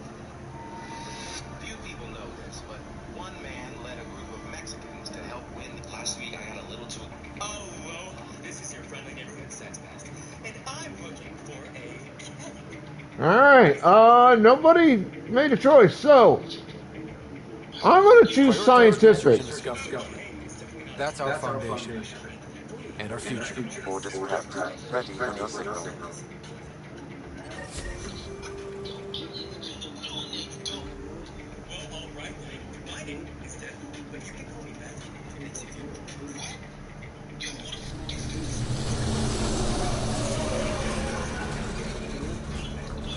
Andromada Initiative, this is Ryder. Pathfinder. EOC ready for deployment.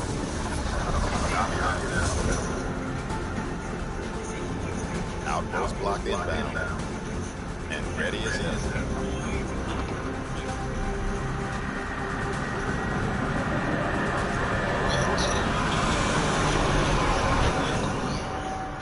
August breath. Operational head for this block. May or not, I suppose. We're ready to make the most of what you delivered. It took a lot of people to get us this far. That's the work you'll continue. I hear that. Protromos. That's what we're calling them. They're eager. I haven't seen eager for months.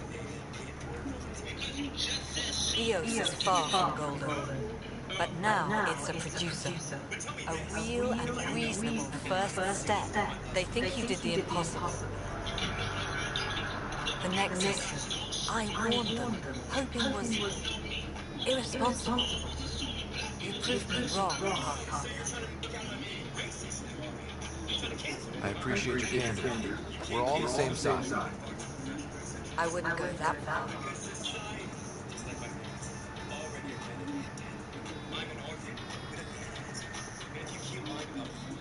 The reality rider, you bought us time, but one outpost on a long-shot planet won't stop us from starving.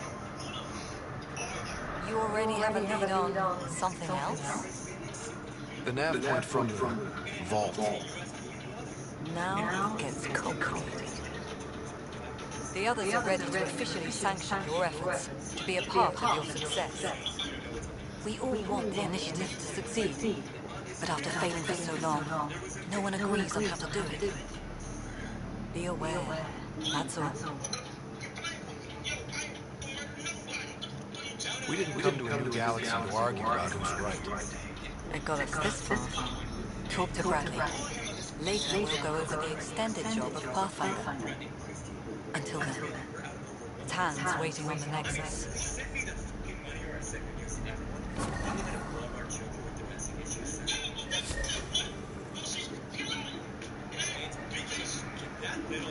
Detecting above normal radiation levels. Because trying to extort money by threatening your ex is not only disgusting, like Jehovah's overall businesses, but also really, really stupid.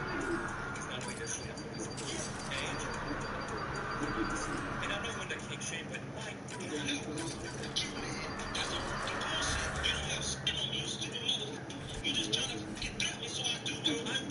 I was alive.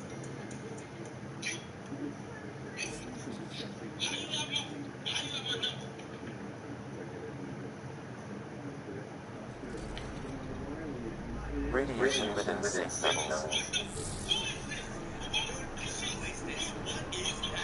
People aren't supposed to put things there, okay? That is not a place for storage. Okay, bro. I don't know who you are. Listen to me. I'm going to give you 250, and you're going to call. Because if you keep me with this, I promise you, I will thwart you and get the shit out of you. Okay, man? Okay, firstly, $250. Wow. That is just insulting. Who do you think I am? A Chief Justice Looker who can just be fun? No, see, that's why I have weekends and Wednesday nights. And what's today? Tuesday. That's right, you absolute dumpster fire of a human being. And that puts you just one day off shooting tits. Secondly, if you're going to threaten someone and you don't want them to laugh, maybe make sure they don't know you need a step to reach the cookie jar show jack. That's right. See? Oh, my word. 5'6". You need a ladder, not a step. That is... You don't. Kelly Clarkson, don't you lie to me. Besides, you shouldn't be ashamed of your body, honestly. It must be very economic being in shape in children's section. Okay, funny man. How about you tell me who the f*** you are? Then we'll see if you still got jokes when I'm looking you in the eye. I know you meant that you'd be looking at me in the eye by saying, but I'm looking you in the eye. It's kind of hilarious because I don't fit the level of your eyes, right? On account of it being so...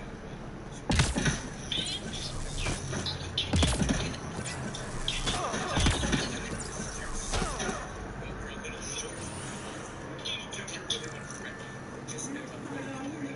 And this is how the party starts. Number one, I'm gonna make it clear who's in control. And here's a hint. Dick, it's not you.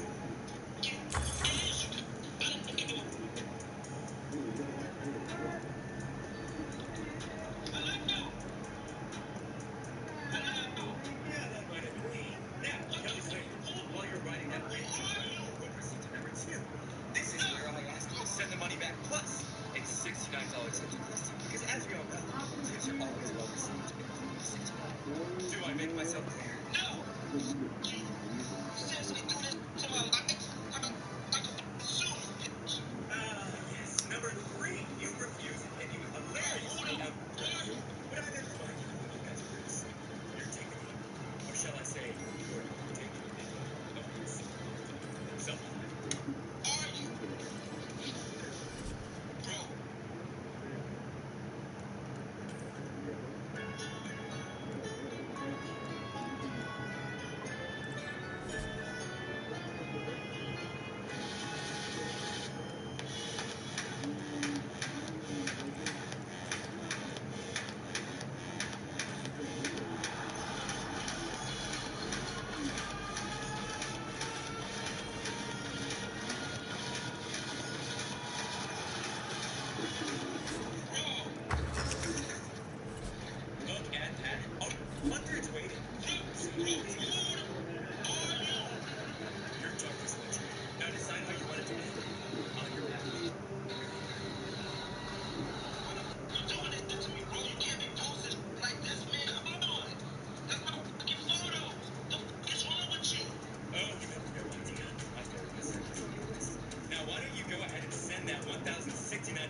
Someone left a warning.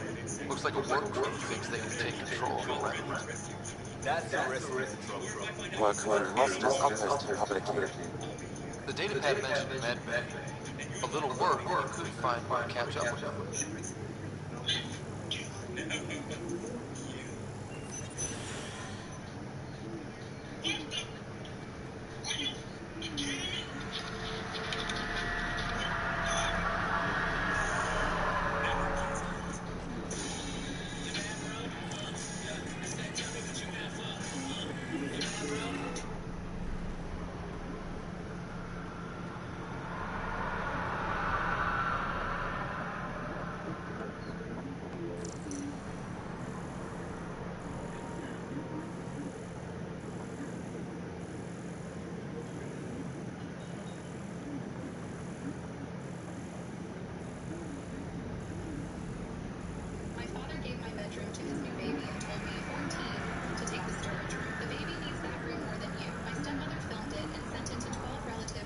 Really hope all those scientists will be safe out here. We came to explore and learn. That's who we are. I keep wondering what our scientists will cook up to eat us.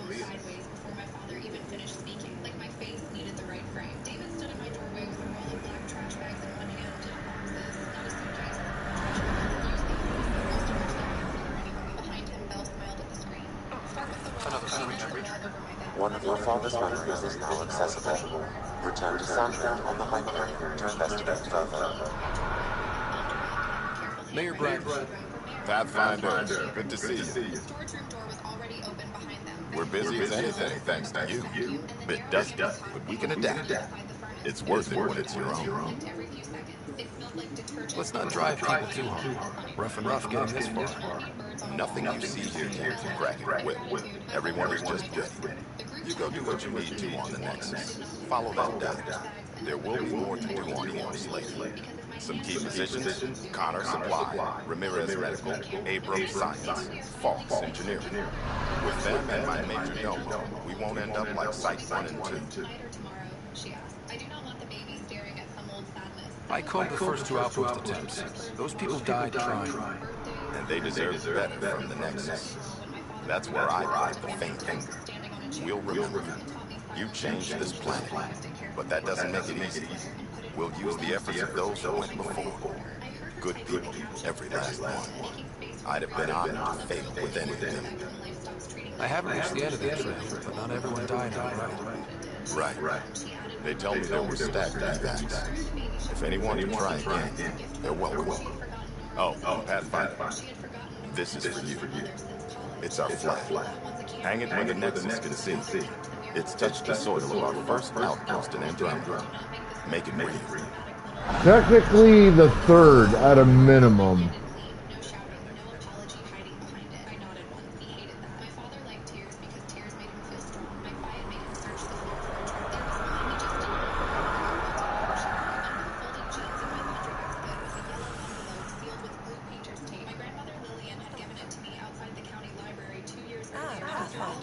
I hear you're to thank for our physics-defying atmospheric processing. That's me. I'm Ryan. Haley Abrams, Director of Scientific Research at EOS. Look both out. What the hell, Heather? But new galaxy, new world, and a really new start. Gotta keep up. How can I help you? What kind of research are you working on? Your basic first and scientific work, soil, water, atmospherics, plus studying remnant tech, because now I need to understand them to survive here.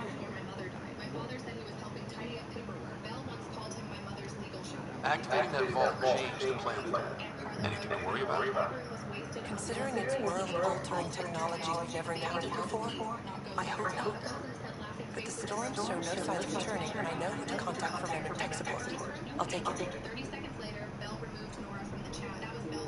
What do you make of Lieutenant Bradford? Determined as hell, and he has incredible faith in us to get this done. Bradley will carry this outpost on his back if he had to, and we'll make sure he never has to. I've got to go. Keep up the good work. Pathfinder? Mind giving me your opinion on this? I'm planning classes for our first school, when we have one. Some say we shouldn't teach Milky Way history. All relevant now, apparently. We were all shaped by that history. Our children deserve to know how and why. Agreed. Maybe you'll change a few minds. Thanks for stopping. I want to say that's George Takei, but I'm pretty sure it's not.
August said you might speak. Right, yes. Dr. Ramirez, from the clinic here on Eos. Much better than Lion's medic. Good to meet you. I'll guess you're not here for a checkup. How can I help? What's it like living in our first successful outpost? It's early days. Promise. Everyone reaches anything, everyone matters. We know it will this work. Tires rolled into the driveway. Belle walked to the front window, still irritated. Then she stopped. My father came from the kitchen. Who is it? Belle said, "Why is your mom?" Why did you join the Andromada Initiative? I served in the night as a medic once. Say I saw one military enslavement too many. I knew August, Brad, when he signed on to the initiative, suggested I consider it. This seemed like a better frontier. What's the latest for your clinic? Usual checkups for first-thing colonists. Plus a few cases of dehydration and some blindness. Nothing serious. Damon, I am here as counsel for the property guardian and the minor beneficiary of the Elise Harlow Residence Trust. What do you think of Brad? I've known him for years. He was the squad medic when he was injured, and we kept in touch after his discharge. He's a smart fellow, a good lieutenant, and a better mayor. And it bugs me when I call him August. So I restrict myself to 2 or 3 times a day. He held up both keys on their red ribbons. One was left with Marin, he said. One stayed with my office. Both opened the same box. Both were described in your wife's trust memorandum, which you signed. Belle's face changed at the word wife, not ex-wife, not late wife, wife. My father rubbed both hands over his mouth. This is a family issue. No, Grandma said. It stopped being one when you moved a child into a furnace room and sent a video for applause. Nora walked past them. Belle moved to block her. Nora lifted her badge. I am here as a licensed inspector documenting a reported unsafe sleeping I'll leave you to it. Come back anytime. Preferably unarmed. Photos and notes on a tablet. No window. Furnace clearance issue. Chemical storage overhead. Exterior lock. No dedicated detector. Not a legal bedroom. My father said it was temporary. Nora looked at the cot, then at the trash bag. Temporary still has to be safe. Mr. Vale set a paper on the entry table. Damon, the trust also covers the mural wall. Your wife identified it as a protected fixture connected to the minor's emotional residence rights. Belle laughed too loudly. A wall? We are doing legal drama over a wall? Grandma turned her head slowly. That wall is the only reason my granddaughter slept in this house after her mother died. Belle looked at my father like she expected him to defend her. He did not. He was staring at the paper Mr. Vale had placed down, because on that paper was his own signature. The real reveal happened 2 days later at Belle's baby blessing brunch. Belle saw us and smiled like a camera had turned on inside her face. Marin, she said loudly, I am so glad you decided to come with a better spirit. Several women turned. Aunt Carla looked at the floor. At the gift table, I saw my mother's cedar chest. Not the whole chest, a small inner drawer from it, polished and lined with white paper. Belle had turned it into a tray for baby cards. My breath caught before I could stop it. Belle followed my eyes and smiled. Isn't it beautiful repurposed? I told Damon old things can still serve the new family. Mr. Vale stood and walked to the microphone. Before the blessing continues, the property guardian has asked me to correct a misunderstanding concerning several items displayed here today. Belle's face hardened. This is not appropriate. Grandma said neither was filming my granddaughter beside a furnace. Whispers moved through the room. Mr. Vale explained that certain parts of the house and certain belongings were protected until I became an adult. The mural, the cedar chest, the back garden, my bedroom. He did not mention every ugly thing, just enough for people to understand the shape of it. No, Mr. Vale said, this is about a pattern. He lifted the first exhibit, a photo of my bedroom wall before Belle's blue tape, a second photo of the storage room cot, a third photo of the cedar drawer on the gift table, a fourth photo from Belle's own social media, her wearing my mother's pearl earrings at church. This definitely treated wounds caused by a remnant. That data pad said the work crew tried to control it. Science particles were removed from the wound. Analyzing. The science came from several locations. I need more data to form a conclusion.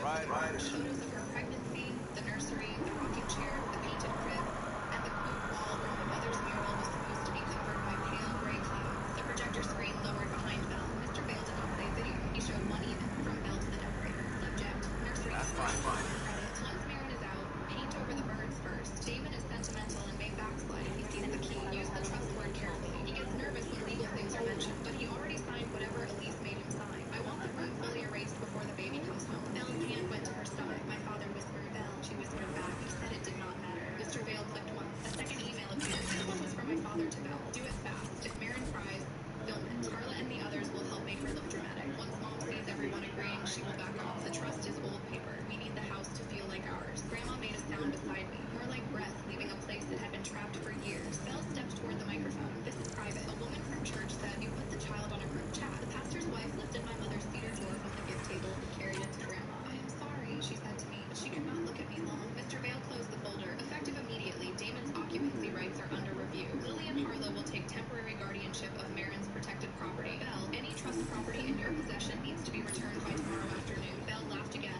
but it broke halfway through. You cannot throw a pregnant woman out of her own home. Grandma said, it was never your home. The fallout came like lights switching off in rooms. The group chat died first. People who had laughed started sending private apologies to Grandma, not to me. Grandma answered each one with the same sentence. Send your screenshot to Mr. Vale. Aunt Carla came to Grandma's apartment with a grocery bag of things she had taken from her house because Belle called them duplicates. My mother's cookbook, a blue mug, 2 framed photos. She cried in the parking lot and said she had wanted to believe Damon because believing him meant she had not failed me. I watched from the window and did not go down. Belle's mother arrived the next morning with the pearl earrings, the recipe notebook, and my mother's missing photo wrapped in a towel. She looked furious, but not at me. My daughter will not be questioned without counsel, she told Mr. Vale. Mr. Vale said why. Belle moved into her mother's guest room 2 days later. Her lawyer told her to leave before she made herself look worse. My father stayed in the house for 11 more days. He slept in the living room because he said my mother's bedroom felt haunted after everyone turned on him. He sent Grandma 5 emails Work and orders. 1 letter. That data pad mentioned the name Jennings. Here, Axel Jennings. Assigned to set up weather monitoring devices all over the desert. Only one location matches the science and the medical equipment. A monolith. Let's go. You haven't got a fuel cell, have you? The quartermaster says there's plenty, but she would. Wait. Shit, you're the Pathfinder. Sorry, no one said VIPs were coming by. I'm just right. Nice to meet you. Likewise. I'm Fox, chief engineer for Prodromos. Anything you need, ask away. What are the other outpost staff like? Like Connor, you mean? She's pretty fun when you get to know her. Just don't get to know her over a poker game. Trust me. anybody from home. First impressions? We've got water, clear skies for solar power, plants to farm. The remnants are a wild card, but Bradley says you have them covered. It'll take work, no question, but I think EOS is really going to be something. What do you do here? My team gets things going. Water, power, communications, everything a civilization needs. Well, not laws or a constitution, but it's easier to concentrate on those when you got a flushing toilet. What brought you all the way to Andromeda? There's a colony back home you've never heard of. Viridius. It failed, hard. I grew up there watching things fall apart. When I left, I got into infrastructure, civil engineering, boring stuff unless you've ever lived without it.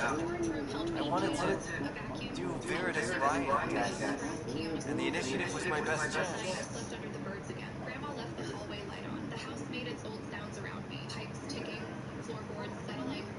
Bye, Fox. Have a good one. The brass key caught a thin line of moonlight, like it had been waiting all along.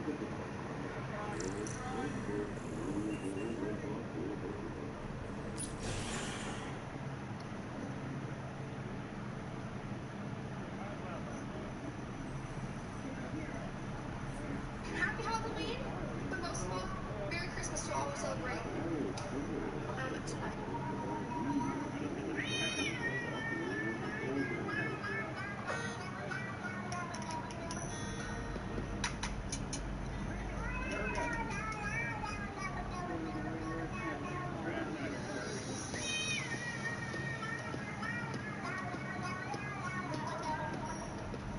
Tonight I turned down a power bill.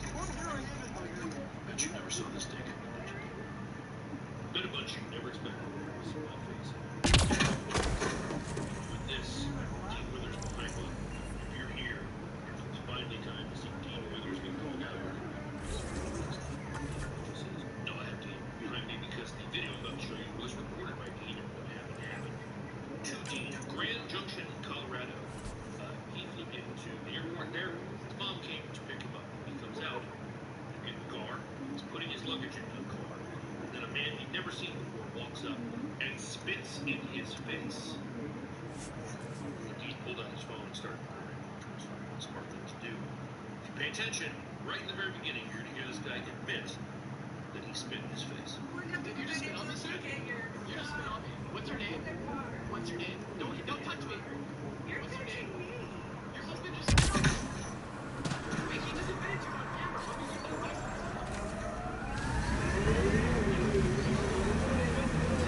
First things first, she says, I don't think spitting is spoiler alert.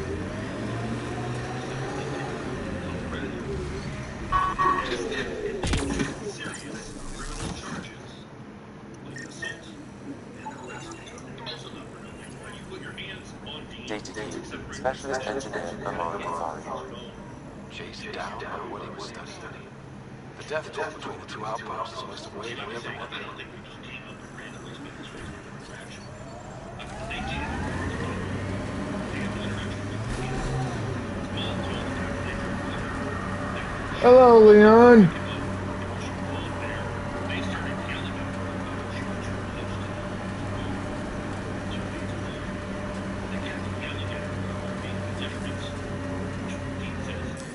Pathfinder, this area can be mined for resources.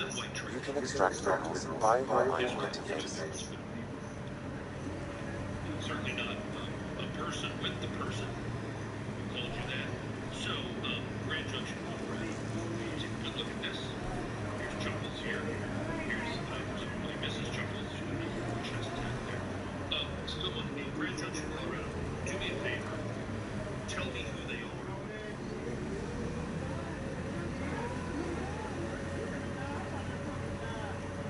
I am not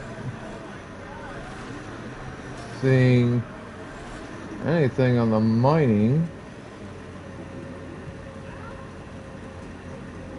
bit there. Interesting. Probably have to go the other way for that.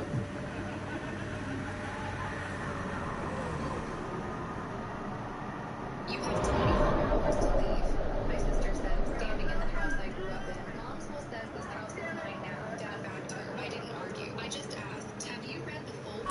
I've been more or less alright. No sign of that work crew, but someone left their gear behind.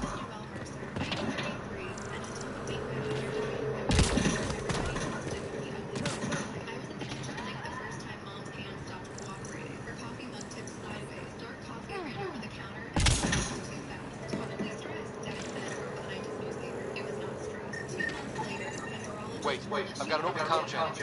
Easy money. Once the electrical charge builds up, we'll have ourselves a nice medium remnant. You better be sure this time, Jennings. If you're that good, go hide behind the four giants. I'm busy. Hey, we've got to find them before they get together. Lexi, found another colonist. So many. All right, send me their information.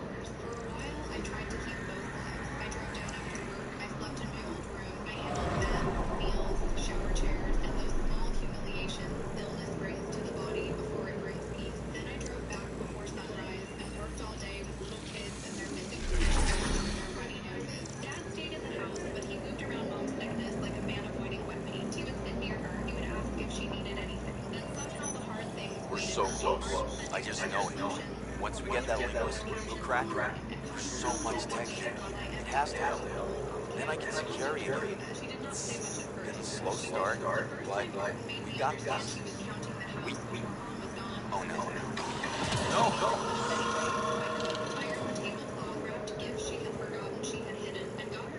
Damn it. The remnants aren't all bots and maybe blue skies. Stay careful. They were saving the data they could, in case it helped the next try. That's us. The next try is us.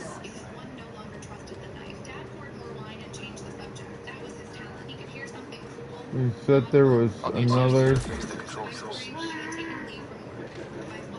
dead colonist here, but the only two I saw are over there, and I scanned them earlier.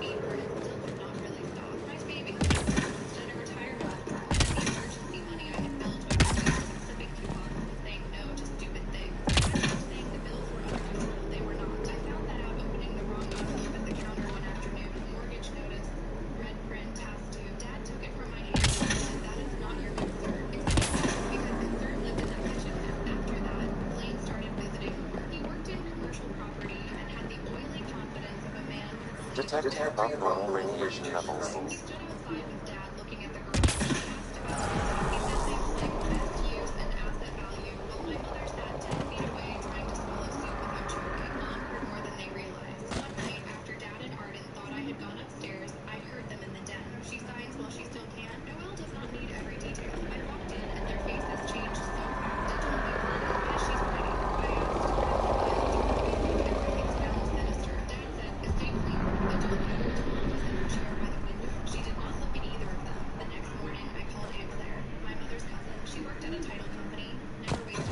Hostile ahead!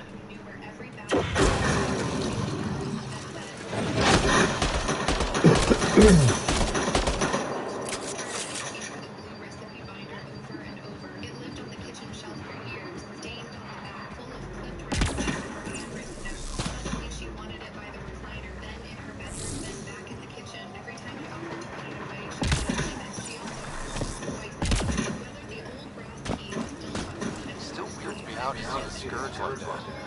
Should we check it out? She was part of the colony, wasn't she? The probability is high. This researcher may have left ATATs at other remnant sites as well.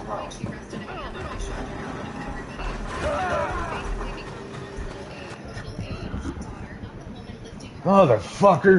Not the person sleeping light because the baby monitor on the nightstand might crackle. When somebody asked whether I Well, that's interesting enough. answered for me, Noelle hit pause on all that. Honestly, it worked out. She never really loved administration anyway. I found carefully enough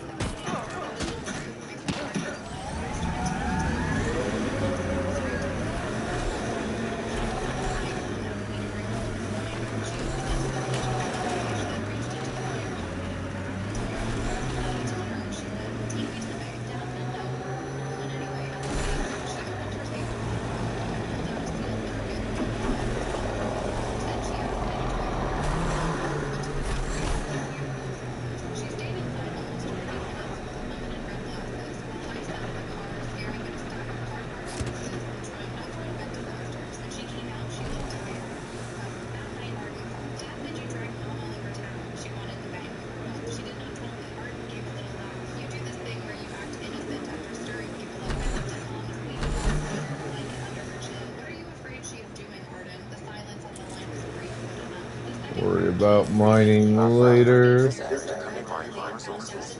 You can extract minerals by a mining interface. Who do? Who don't?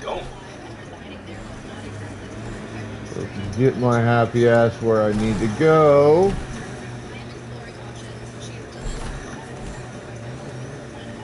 Help us! Please!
There we go.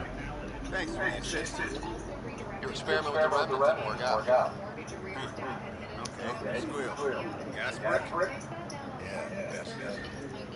These remnants that plow our fields protect us from the cat. You control them, why shouldn't we?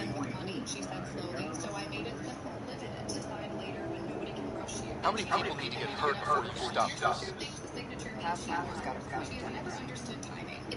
Fine. You can't protect us all the time, Pathfinder. Out here, you need every inch. Mom in her chair by the window under a green blanket. Dad stood near the fireplace and said we had to discuss practical matters.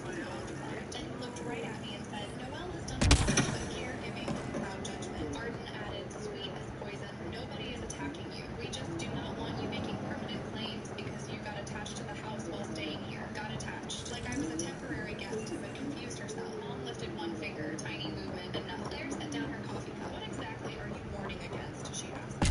His family business, Claire said. Stop discussing Patricia like she is already furniture. Arden tried to smile it away, but Claire had brought a folder. She did not wave it. She simply stated, in front of everybody, that Patricia Mercer had already executed recorded property instructions through an occupancy trust, and that any effort to market or transfer the home around those instructions would fail. That Noelle's right to remain in the home could not be overridden by family opinion. That discussing the deal before Patricia's death. Dad said, Patricia would never. Mom's voice, weak and rough, cut across him. I did, that was all. Cousin Marla stared at Dad like she had never met him before. One uncle looked embarrassed to be breathing their air. Arden went still in that polished, dangerous way she gets when her script burns in her hands. She left claiming it. Her plane peeled out down the street 10 minutes later. After that, isolated mom. That Claire had confused her. That I was emotionally involved. I found out because Marla came by with groceries and an awkward face and finally admitted what she had heard. I asked her one question. Have you been here even once at 3 in the morning? She looked down. No, then do not repeat stories from people who visited Lipstick, Marla cried. She brought more groceries the next week. Mom declined hard in late summer.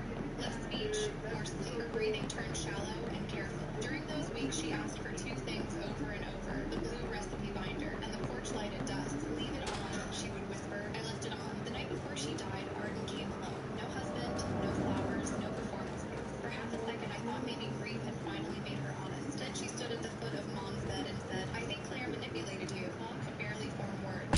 She looked at Arden and managed, you always arrive late to the truth. Arden's face hardened instantly. Mom died the next afternoon, the rain tapping the gutters, and the porch light came before sunset. I was holding her hand. Dad was downstairs on a call. Arden was not there. Well, Dad let Arden give the main eulogy. Of course he did. She spoke about devotion, elegance, family, sacrifice. People cried. Women from church raised their hands and said she was carrying things so bravely. One woman hugged me and said, your sister is holding up beautifully. I smiled because that was safer than seeing. Back at the house, after the food and the paper plates and the soft pity faces, most people finally drifted out. Dusk settled. The living room smelled like ham glaze. See, what is that? Asked me to stay. Dad stood behind her. She held a single paper, one of the old estate summary pages, not the trust,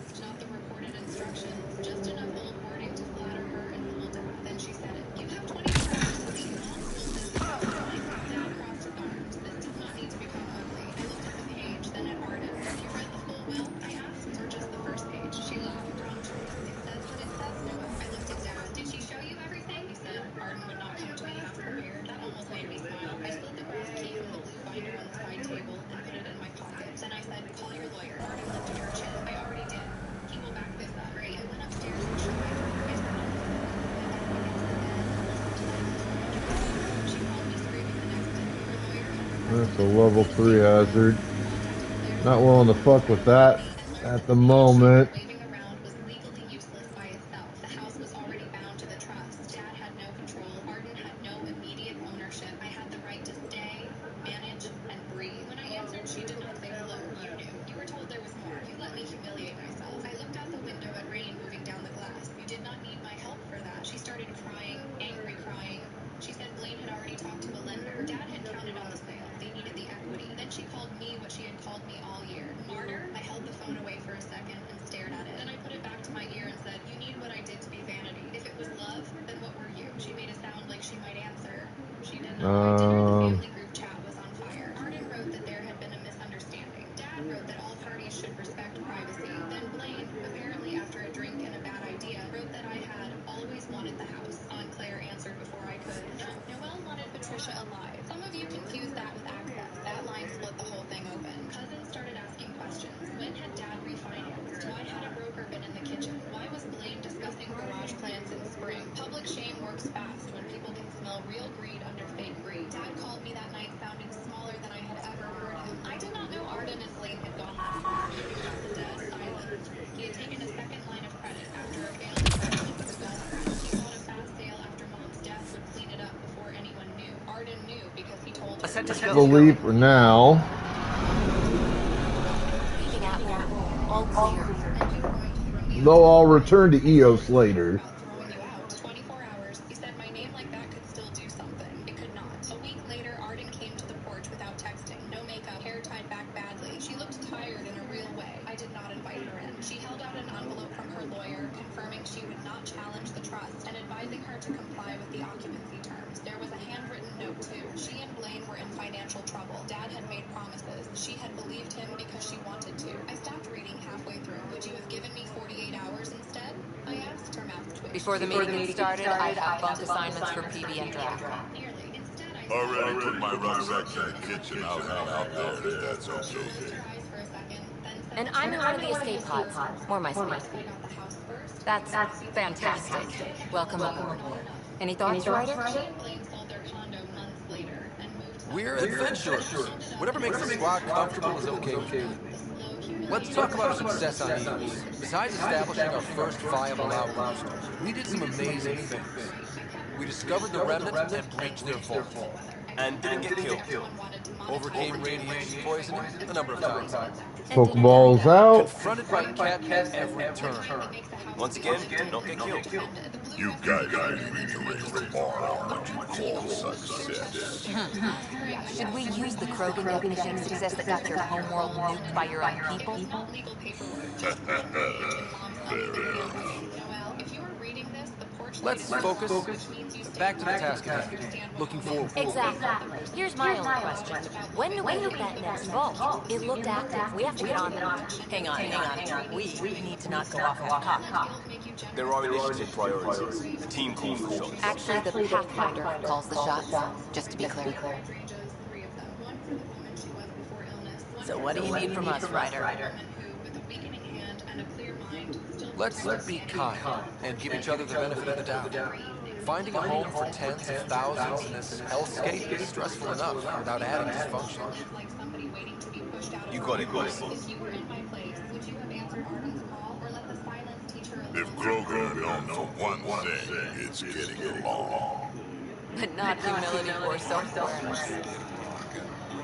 Okay, let's head back to the next. PB, Drac, see Lexi for a physical. Good meeting.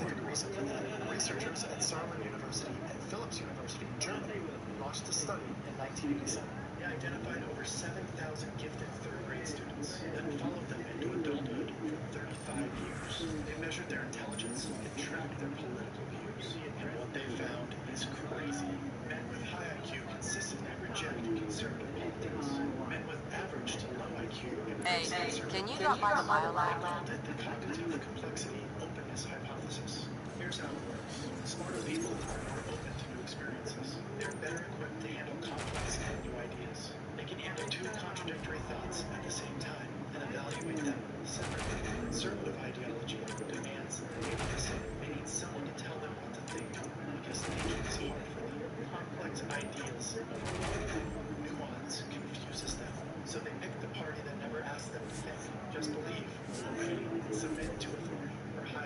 men, but that kind of rigid thinking feels intellectually suffocating, so they reject it. Research published in 2019 found that men with low emotional intelligence are significantly more likely to hold authoritarian political views. This pattern is consistent across decades of research. The smarter a man is, the less likely he needs rigid rules to make sense of the world. This is why Trump's base is overwhelmingly men without college degrees. This is why MAGA rejects science, experts, and complexity. This is why facts don't work on them. You aren't debating someone who sees the world differently. You're debating someone whose brain cannot handle the complexity required to see the world clearly. Conservative political ideology for these men is not about values. It's about comfort. It is the ceiling of their ability to think cognitively. The data is clear. Smarter men reject everything the Republican Party stands for. That's why the right loves the poorly educated. If it weren't for them, they wouldn't have a party. Nice place you found. Clean air, plants, helps me think. Something on your mind? Maybe. Your biotics always do that when you're maybe stressed? I got it. I'm good. I don't normally lose it like that. A huntress should have better control. Huntress? Another term for an Asari commando. I was one before the initiative. Some things stick though, like losing the old man. How does a human soldier get served with Asari? Prove your biotics can rip an APC apart, and people get nervous. Funny that. The Alliance found a cross-species military initiative in a hurry. Sent me to Thessia to serve with the Huntress unit. One of the few places where my powers were welcomed. Your father made another one. You were his second in command. Were you friends too? He was more a mentor than a friend. Prickly old bastard. But I respected that. People treat geniuses like they're made of cut glass. I didn't care how smart he was. I think he liked someone not caring. I know it's not the same, but I'm a good listener.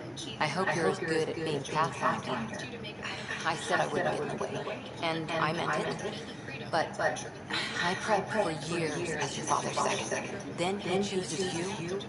An untrained Pathfinder and all this mess to fix? What the hell was he thinking? Is this going to be a problem, Court? I don't want a rival. Just answers. It's done. Best I can do now is be your second. Keep your father's mission alive. Then maybe we'll all get what we came out here for. So what brought you out to Andromeda? Biotics like this. Thinking like an Asari huntress. I never had a place. Best I could be was a useful freak. The initiative was meant to be different. Will be different if this mission succeeds. So I'm seeing it through. It's quiet in here. I can keep the plants watered while I work. First job, see if there's any news on the Asari Army. If they made it, we could use some Asari expertise. If you want to talk, I'll be here.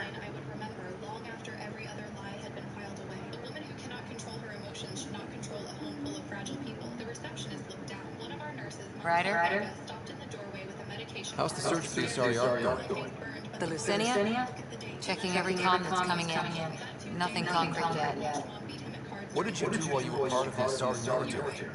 4 years in a commando unit called Lane's Daughters.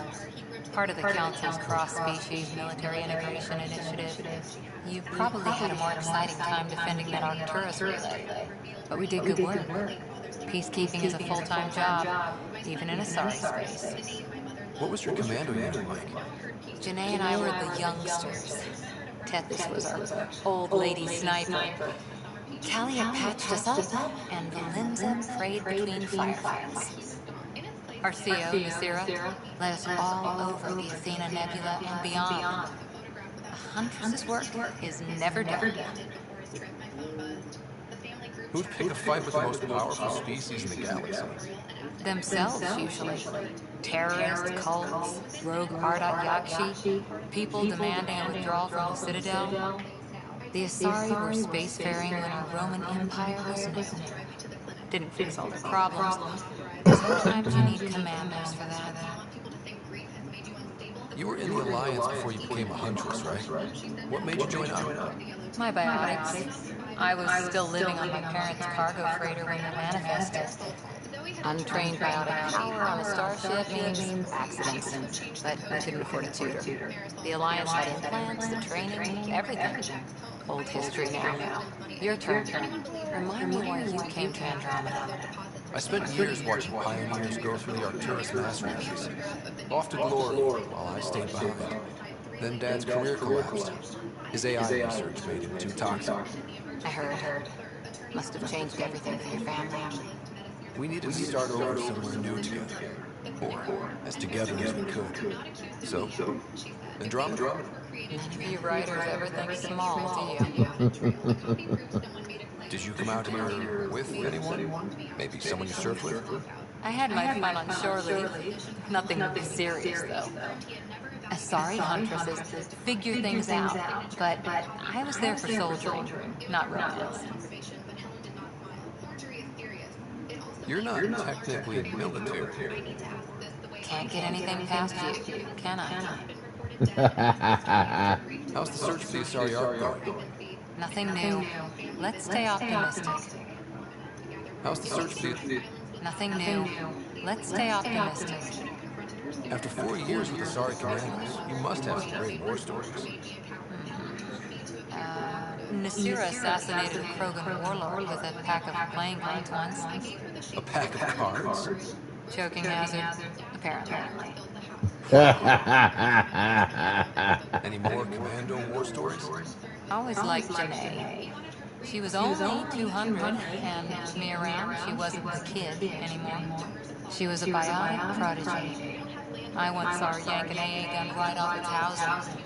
Crushed a gang of slavers with it. Ouch. I didn't feel it for long. Janae was a good friend. Maybe she still is back there. Won't be a kid now, though. Any more commando war stories? Not just now. I'll try to remember a good one. How's the search for the Asari Ark going? Nothing new. Let's stay optimistic. See you later. I'll be here.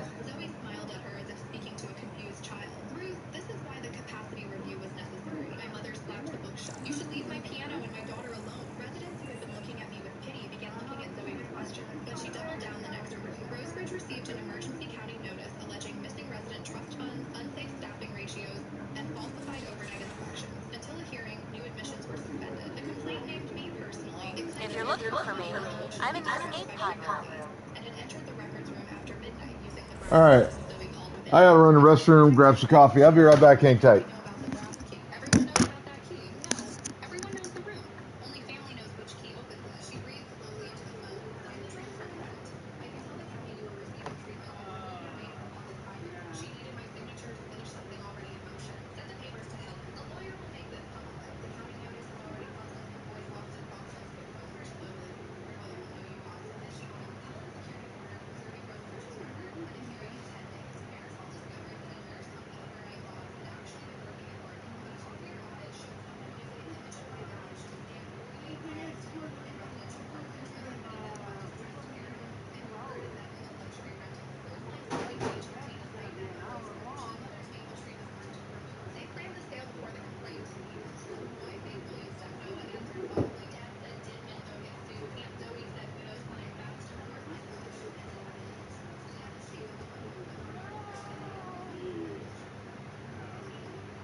Oh. It did not come. He wrapped his fingers around mine instead. The court denied William unsupervised contact. When his lawyer asked to preserve his parental rules, Helen answered with records and Pathfinder, making the rounds. Slumming it, huh? Want to see how the riffraff are making out? Hey, it's a dirty job. Are you the riffraff spokesman? King, actually. You might want to bow. Otherwise, no telling what might fall off the nomad when you're out there. I'll take it easy.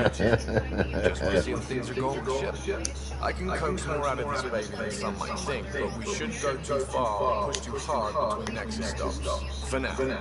It just feels good to be stretching our wings, you know? Locked in idle too long, you start to drift. People, same as ships.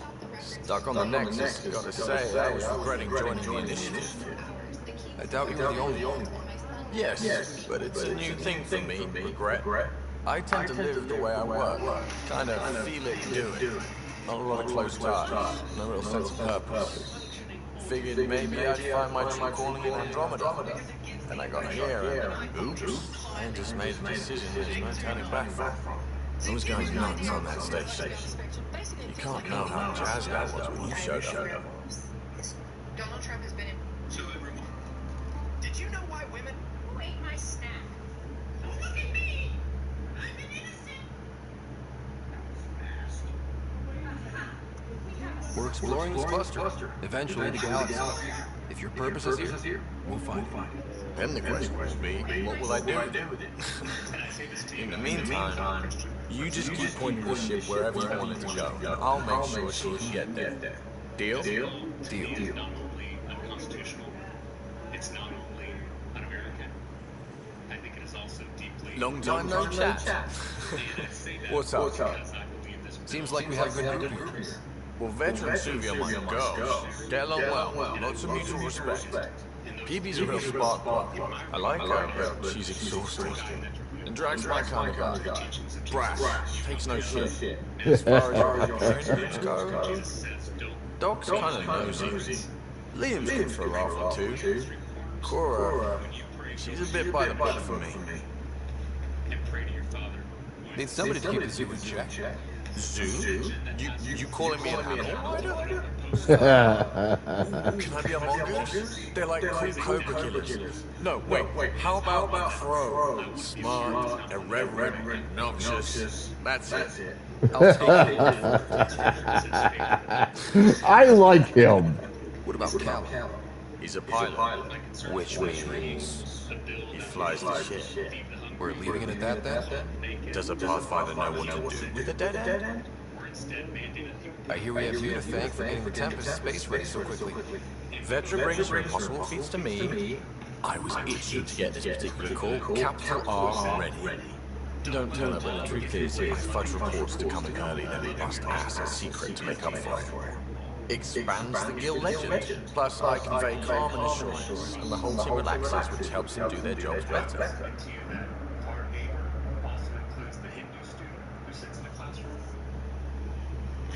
What's your social circle like? I'm good for a laugh, so I know lots of people, but I don't let too many in. My one true friend is stationed on the Nexus. She's the only piece of the Milky Way I brought with me. The more you and I get to know each other, the more you'll probably hear about her. How tough was it on the Nexus all these months? Have you ever eaten overcooked space cow tongue? Can't say I have. Well, let me tell you, it's tough. Wondering if you're gonna die from a critical malfunction, or maybe starvation. Imagining which would be worse. But hey, you could always take a break from the fear and boredom to dwell on being a part of the biggest failure in galactic history. Maybe participate in a revolt. What was your take on that? And in placing bets, if that's what you're asking. Truth is, I don't think anyone made out particularly well. Whatever side you're on, you die or your brother, your teammate, becomes an enemy. We travel all this way, all hope and wonder, and we end up fighting with each other over scraps. Sad. Good talking to you. Anytime.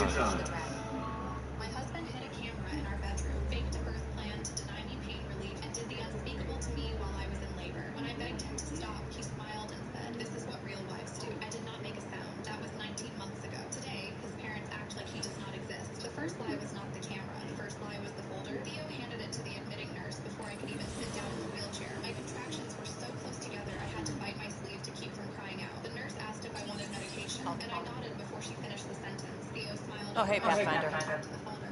The Pathfinder's there? Let me say hi. Fine, don't embarrass me. Ryder, this is Sid, my sister. Sid, Ryder. Let me guess.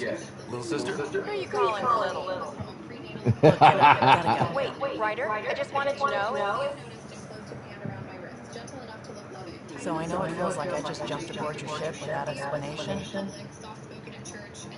I would have done the same just to get off the Nexus. That's not why I came. Sure, I want to explore the galaxy, but I'm really here to work. I know everyone on the crew, even the actuators killed before for the ship. Better, I know how to get my hands on them. With me around, your crew's going to be at their best. We've been failing for months, Ryder.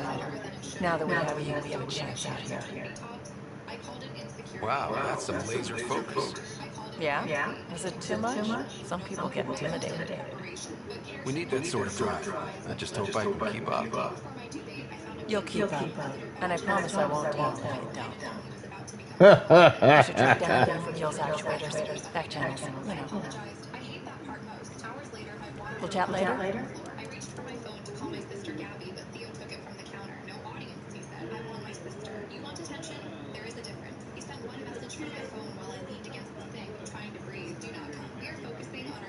Terraforming, Atmo processors, gravity wells, life-destroying murder bubbles.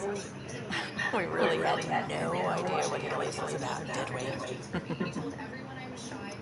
If we knew what it was all about, it wouldn't be an adventure. It would just be moving. And everyone hates moving. Just the packing alone. Ugh. Point taken. I agree. I'm just saying. I really hope you have a plan, Ryder. The plan's the same. We find a home. Whatever that takes. Keep that drive. Makes me believe we can make it. I mean, we have to make it. The alternative is not even worth thinking about. You were on the Nexus when the revolt happened? When you promise people golden worlds and all they get are wastelands and a death cloud, they riot. Some wanted to go home, some demanded answers, and a couple just wanted to stir shit up. And you? Some days I wondered if the exiles had a point. Maybe we were conned into coming here. But why would the initiative go to all this trouble just to screw us over? The thing about conning people, you always know something they don't, and that's why the conning works. If I'm going to pick a side, I'm picking the liars. You talked about your back channels. What did you mean? We brought a lot from home. Some of it marked initiative, some of it personal cash. Most things you want, someone's got. You just have to figure out who, and what they're willing to take in exchange. It can't be that simple. Oh, but it is. Most things are simple once you know the trick to them. How did you hear of the Andromada initiative? Short answer, cash. She was looking for some experimental ship runs. I knew how to track them down. I thought it was a one-time deal, but she came back. Once, twice. Eventually I figured out something was going on. Something big with creds behind it. I asked and she told me about the initiative. New galaxy, new home. Couldn't pass that up. Have anyone else here with you? Besides Sid? No, just me and Sid. It's always been just the two of us. No, I mean, someone special. Special? Oh, you mean like... Oh. No, nothing like that. Who has time? What about you? Anywhere's gonna feel empty if you don't have someone to share it with. A romantic? I wasn't expecting that. And again, the entire idea of leaving everything you know for a chance of something new is kind of romantic. Anyway. You probably have work to do. We can chat later. You know where to find me.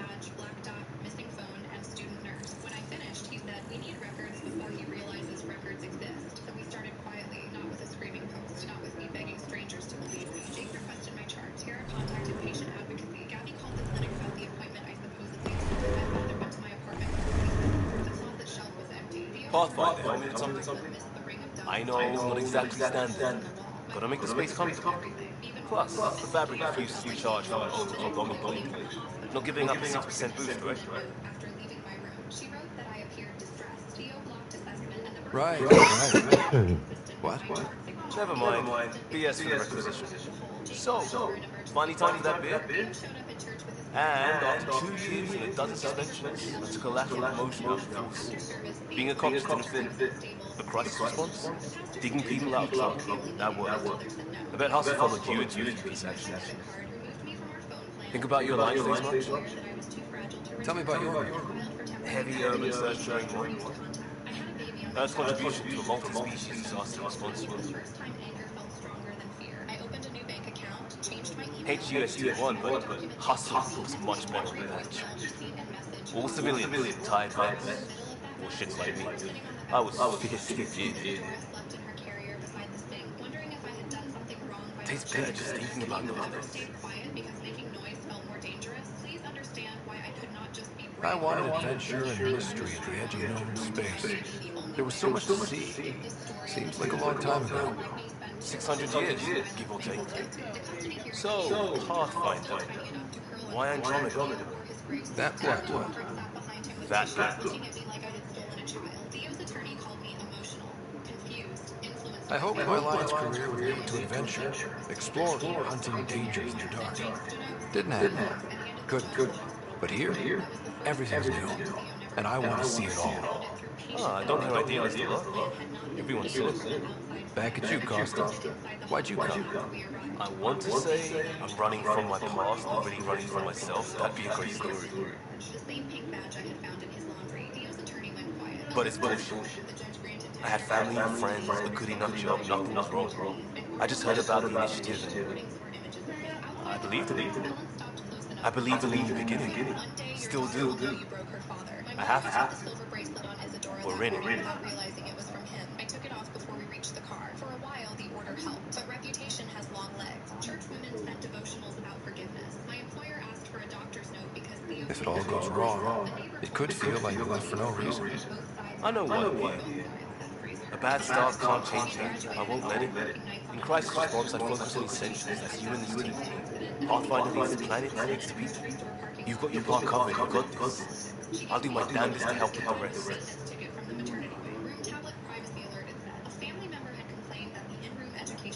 He's the kind of dude I could see myself having a beer with.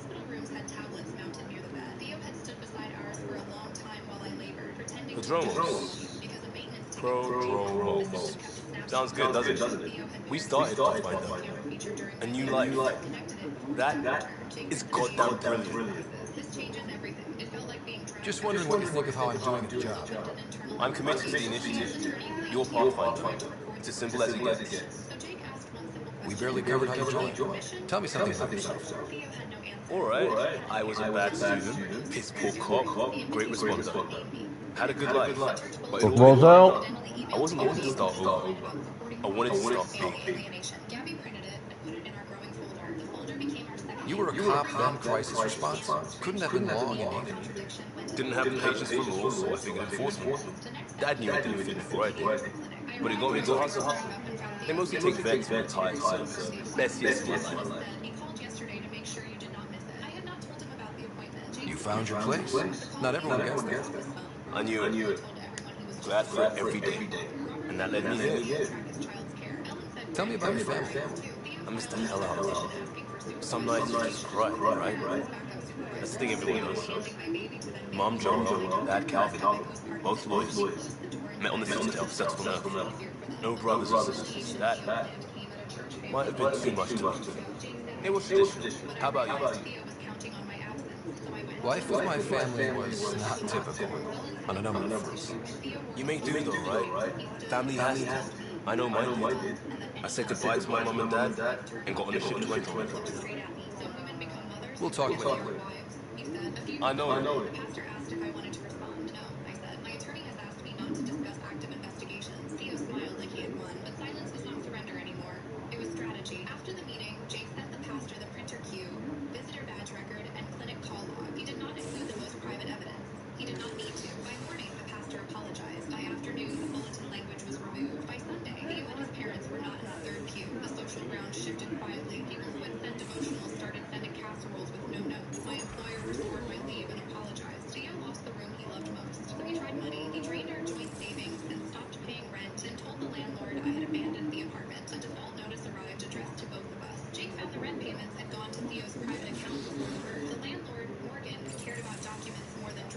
You're not here. The blue give it away? Habitat 7 was a little more action-packed than Harry bargained for. He decided to spend his retirement years on Hyperion looking after your sister. Happy to have you, Dr. Barrow. I'll do my best. Now, hold still. Ow! Sorry. I remember you having a gentler touch. Still trying to get my bearings. Thought I'd been waking up colonists, not taking care of the Pathfinder. I couldn't be in better hands. I just stabbed you. We all have off days. I always loved to work in the field, but everything's happening so quickly. Focus on the positive. It helps. I I guess this is my opportunity to study alien species firsthand. Getting a cat specimen aboard the Hyperion would be difficult, but here... What? A cat corpse. For autopsy. A live subject would be better, but I'm not greedy. Why do you care about the cat? Harry didn't tell you? I'm a specialist in alien anatomy. My thesis on program virility and aggression is what got me in the initiative. I had no idea. I'd love to hear more. Over dinner, maybe? Oh. Thing is, Ryder, you're not my type. What's your type? Not a patient. I need to be able to look at you clinically, without distractions. Am I distracting? Not nearly as much as you think you are. We were discussing the cat. An autopsy could teach us potential weaknesses, average lifespan. Right. Just something to think about. Sam, make sure the Pathfinder eats his vegetables. Their lawyer handed the court a signed statement admitting they helped pressure church leadership, gather appointment information, and prepare a room for Isadora. They said they believed him until the checklist proved the plan came before the birth. Theo turned so fast his chair scraped the floor. Mom, Ellen covered her mouth. Robert said one sentence. We are done losing our souls to protect your story. That was the reveal. No screaming. No So we have a stowaway. You mean Peebee? She's decided to set up in one of the escape pods. You don't need a psychologist to tell you that one's got commitment issues. How did you get into medicine? My mom was a dancer on Omega. Dad was a bouncer. I'd patch him up after busy nights. Discovered I had steady hands. They put every credit they earned into my education. Are they here in humans? No. Both died in a turf war. Made leaving the Milky Way behind easier. So how did a sorry doctor end up on the human ark? Specialist in alien anatomy, remember? That includes humans. Also, Harry insisted. Maybe he always intended to switch jobs. How do you think the crew is holding up? I'm happy to share what I can without violating patient confidentiality. Anyone in particular? I sort them in their files, and my brain by species. Is Peebee all right? She's avoiding me. Probably thinks I'll poke her with a needle if she gets too close. To be fair, you're always giving me shots. Not in the hallway. Vetra's used to having someone depend on her. I think that's why she's so resourceful and likes providing for other people. That being said, I think she could use a little me time. How's our Solarian? He's quite the gossip. Tight-lipped about himself, though. Is Drac good? That old bastard's always good. I've never met anyone who can be so stubborn and so appreciative. Could you look out for him, Ryder? Don't worry, Lexi. I'll keep an eye on him. Thank you. And maybe don't mention I asked. Thanks for the insight. How do you think the crew is holding up? Anyone in particular? I sort them in their files, and my brain by species. How do you think the human crew members are handling things? There's a lot of them.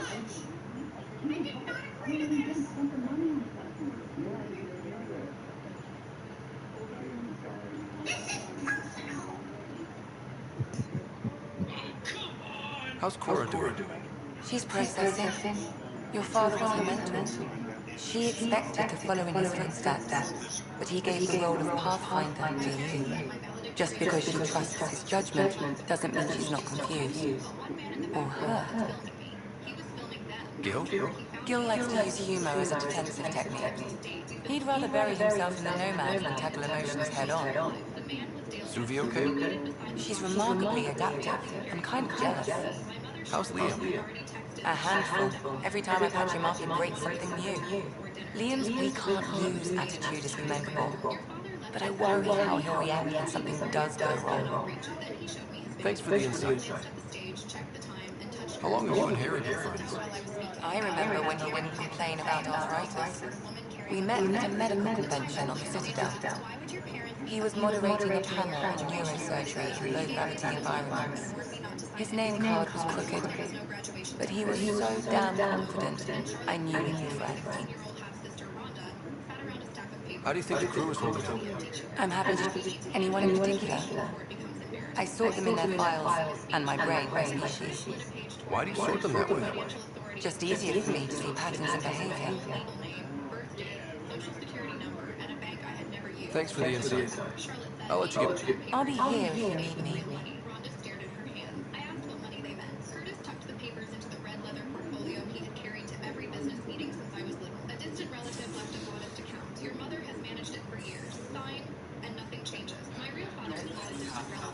Don't give the Pathfinder too much trouble. Oh, Lucia. Who are you talking to? Cash, Nexus Superintendent, thinks she can boss me around just because she's my granddaughter. Well, welcome to the Tempest. Trouble is what we do. I like the way you think it. Someone somewhere shivered when I said that. Damn politicians. Is that all you brought? You travel when supplies are tight when you're on your own. Your people had to know what it'd be like when you left the Nexus. We did, but there weren't a lot of options. After the mutiny happened, it was either buckle on the Tan's rules or start our own colony. Easy choice. Bad consequences all around. Not all crawling left. Your granddaughter stayed. Good thing she did. Without my Lucia, you wouldn't have had much of a station to tie your ship to. As for me, I'm way more useful out here. Lots to shoot at for one. Krogan could have made a real difference on the Nexus. Staying under those conditions would have just resulted in another mutiny. We have a much better shot at something good out here. Can't argue with that.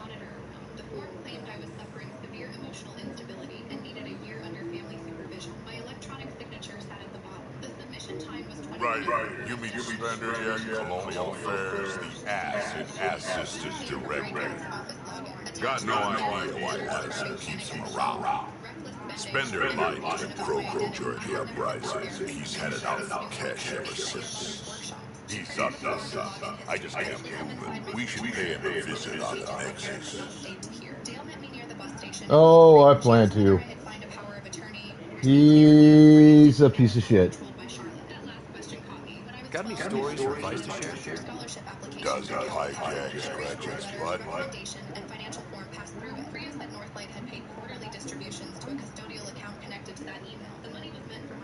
Anything about the cat or combat in general? Well, Tom and Cat are pretty straightforward. Hit them hard if they die like anything else. Tell me more about fighting Cat. Rapes are sneaky little shits like the ghost up behind you when you least expect it. Just listen for them. They tend to give themselves away right before coming at you. Break through their head plates, then a headshot should do the trick. Tell me more about fighting Cat. Destined or annoying, quick. That's a crazy mist that hides them from you, your friends too. Take Destined down, and that mist goes away. Makes them a prime target, if you ask me. Perfect for grenade practice. Tell me more about fighting Cat. There's just something wrong about the Cat. The absolute single-mindedness. Tell me more about fighting Cat. So, shows you, it's not good to let too many of them get close to you at once. If they hit your shields, take a step back. Let me handle them. Bet you anything they're not used to being right back. Tell me more about fighting Cat. Fire and explosives are good against anything with heavy armor. Or anything really. Generally, no one likes being set on fire. Generally? There's a story about this. There sure is. You mentioned that people generally don't like being set on fire. I was hoping you'd ask. So, about 400 years ago, give or take a decade, me and my outfit were pinned down during a skirmish with another murderer. Saw it pull off my usual stunt, charge ahead and breach their barricade. Pop my flamethrower and get ready to let go. Only to see them all screaming and running away. Turns out, I crashed through a shipment of Turian brandy on my way in. Never even noticed I was on fire. But they sure did. Never seen a pack of mercs panic that badly before. Tell me more about fighting Cat. Ascendant. Keep your distance. Don't let him get you with those force fields. Pop that little orb, then shoot him in the head, just like anything else. Tell me more about fighting Cat. Fiends, kid. Even I'm not gonna mess with those at close range. Keep your distance. Shoot him in the red fleshy bits, or I guess in the face if you can't flank him. Tell me more about fighting Cat. Shoot stuff, don't die. Always works for me. Tell me more about fighting Cat. Shoot stuff, don't die. Always works for me. What's it like to have Cash as a granddaughter? Kesh is my Musha, child of my blood. Raised her myself. Damn proud of her, too. She did good, even with me for a granddad. She's honest. Definitely blunt. She had to take after me in some ways, I guess. Why did the Krogan leave the Nexus?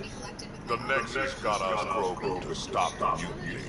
In return, we were supposed to get a say in station business. Spender, Addison's assistant, lied about the deal. And Cam came down hard. Too hard. So we left. Cash is alone on that station now. You think someone might try to murder Cash? More like she airlocks Spender. Or he tries to stab her in the back, and then she airlocks him. Dad wouldn't listen to me when I told him Spender had a part in the mutiny. I had no proof. So what's my part in this? Things need to get sorted out, and my clan needs to get back on station without Spender messing things up. Way I see it, you're probably the best one for that job. Did Lexi brief you on SAM and squad connectivity yet? Yeah. You want to hook that thing up? Pokeballs out. That's where it stops. Putting an AI in your head, giving it access to everything like that, it's begging for trouble. Why do you say that? I've seen what bots can do when they turn on their creators. Been in some of those fights. There's a reason that kind of research was outlawed. Yeah, I was dismissed from the Alliance when news of what my dad was researching got out. No shit. Ruined the writer's name, I'll bet. Almost. I'm not thrilled about it myself, but it is what it is.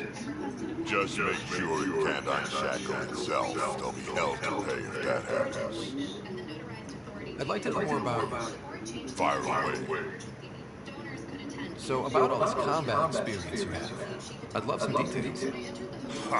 The list will be shorter if you ask me what experience I don't have. I've been doing this for a long time now, centuries, shit, well over 1,000 years. Don't even know how I'm still alive, to be honest. Skill? You need luck to be a merc. Skill, sure, but a whole lot of luck. And a really hard head.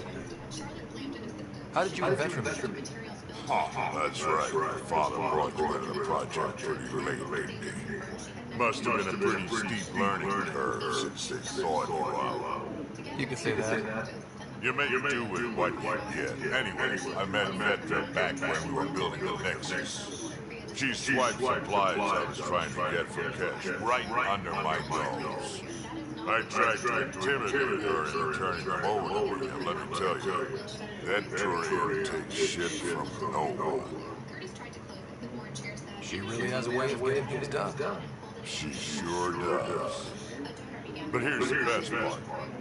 She waited until I saw her again at Kesh's office, no less, to tell me she'd been working for Kesh all along. They're both still laughing at me over that.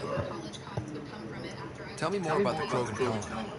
My clan's there. We also got some scouts looking for any unclaimed territory to grab up. Got a decent setup going, self-sustainable, works. Even some farming. Farming? Krogan farm? Food's food. Just because we can eat anything doesn't mean we gotta set from scratch. I'm pretty fond of Corcro roots myself. It takes a while to chew through those. we can talk. Hey, what? Yeah? Is everyone a kid to you?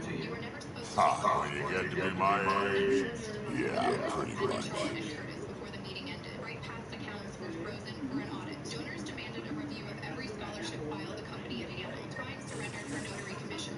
And the therapist faced her own professional inquiry. The estate court rejected the authority form and transferred the custodial account to me. Northlight's records showed Charlotte and Curtis had diverted enough money to help pay for their house, launch Bright Path, fund Rhonda's activities, and stage events where my mother praised herself for serving children. I did not force the immediate sale of their home. Rhea recovered money from business assets and insurance first because Rhonda still lived there, and none of it was her debt. Curtis called that weakness. It was the first financial decision I made with money he could not touch. Bright Path closed 3 months later. Charlotte lost the reputation she had polished for years. Curtis moved into an apartment after they separated. He tried contacting me through relatives until Rhea set one boundary: communication in writing, only about repayment, and never through Rhonda. Charlotte wrote a 12-page apology. The first page said she was sorry. The next 11 explained why she was controlling me. Ears has been a listening contrast. Alec Ryder rarely showed doubt. His accomplishments were taken for granted. But you succeeded on Ears, despite doubt and fear. Emotionally, the difference is like catching a ball versus catching a star. You have grown as a result, and so have I. What's the latest on memory triggers? A memory has unlocked and is available for further investigation. You will need to return to Soundwood in the Hyperion. Is it confusing to be in multiple places, talking to different people? My awareness can be partitioned, so I can give you the same attention as, say, a sound lab technician. In the field, you are my primary focus, and all other requests are queued. In the vernacular, you have my undivided attention. Are you still on the Hyperion? Yes, this terminal provides a direct link to my services. I can maintain a presence on the Tempest via quantum entanglement communication. I'm sure that'll come in handy. It ensures I remain in touch with you and the Pathfinder team at all times. What was Dad's take on me and Sarah? He believed your family trials brought you closer together and hoped that would endure. It appears that hope was well founded. So if we're going to work together, how's your sense of humor? Alec Ryder encouraged me. Humor's not a skill. A neutron enters a bar and asks, "How much is a drink?" The bartender replies, "For you, no charge." I can see why Dad told you to keep working on your humor. Thanks, Sam. Nothing more. That was rough. I mean, I kind of sort of get the joke, but... Yee.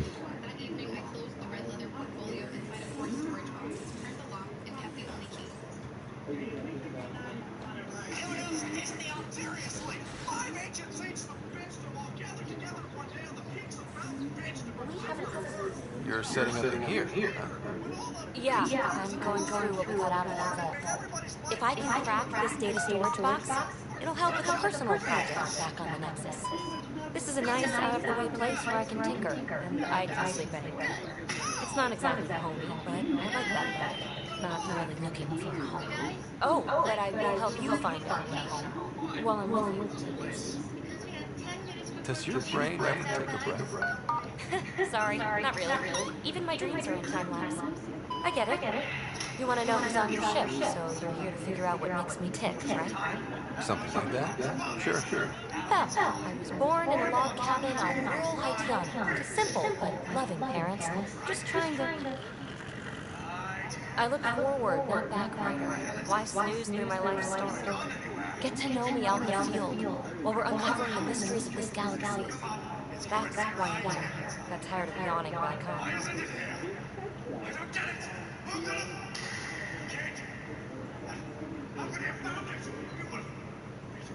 Tackling complete strangers in the Milky Way wasn't doing it for you? I think tackling you anyway would be fun. Did I say that out loud? Life won't be boring with you around. I may never yawn again.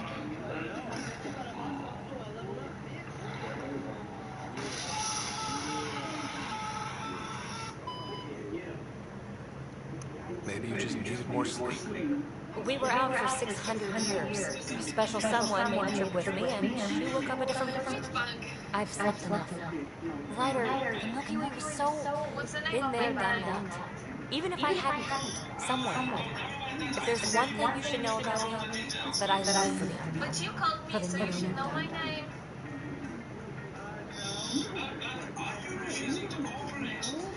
I'm refusing to get scammed. Why has the world become like that? At Christmas dinner, Dad announced you're not getting any inheritance. Your brothers deserve it. I quietly nodded and kept eating. Then my That's just the one thing you want me to know about you. Let's start with that then. Buy me a drink sometime. Who knows what will spill out of my mouth. Tell you what, I need remnant scrap. Remtech, I call it. For projects like the one I mentioned, which you're gonna love, by the by. Promise to bring me what you scrounged, and I'll submit to all your questions. Remtech. You got it. I adjusted my simple black sweater and took another bite of mashed potatoes, savoring the familiar taste of my mother's cooking. You again? Want to hear more about my childhood log cabin? Whatever Forbes needed could wait until after dinner. What drew you to the remnant? Are you kidding?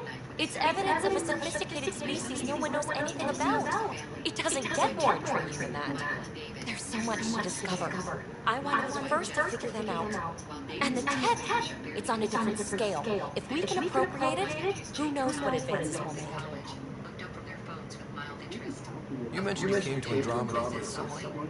Nothing gets by you. Guess that's why you're the pathfinder. Just a friend. Now she's not even that. It's better to venture into the unknown without restraints or entanglements. Don't you think? I don't know. Don't friends and loved ones make all the effort worthwhile? I've always been self-motivated.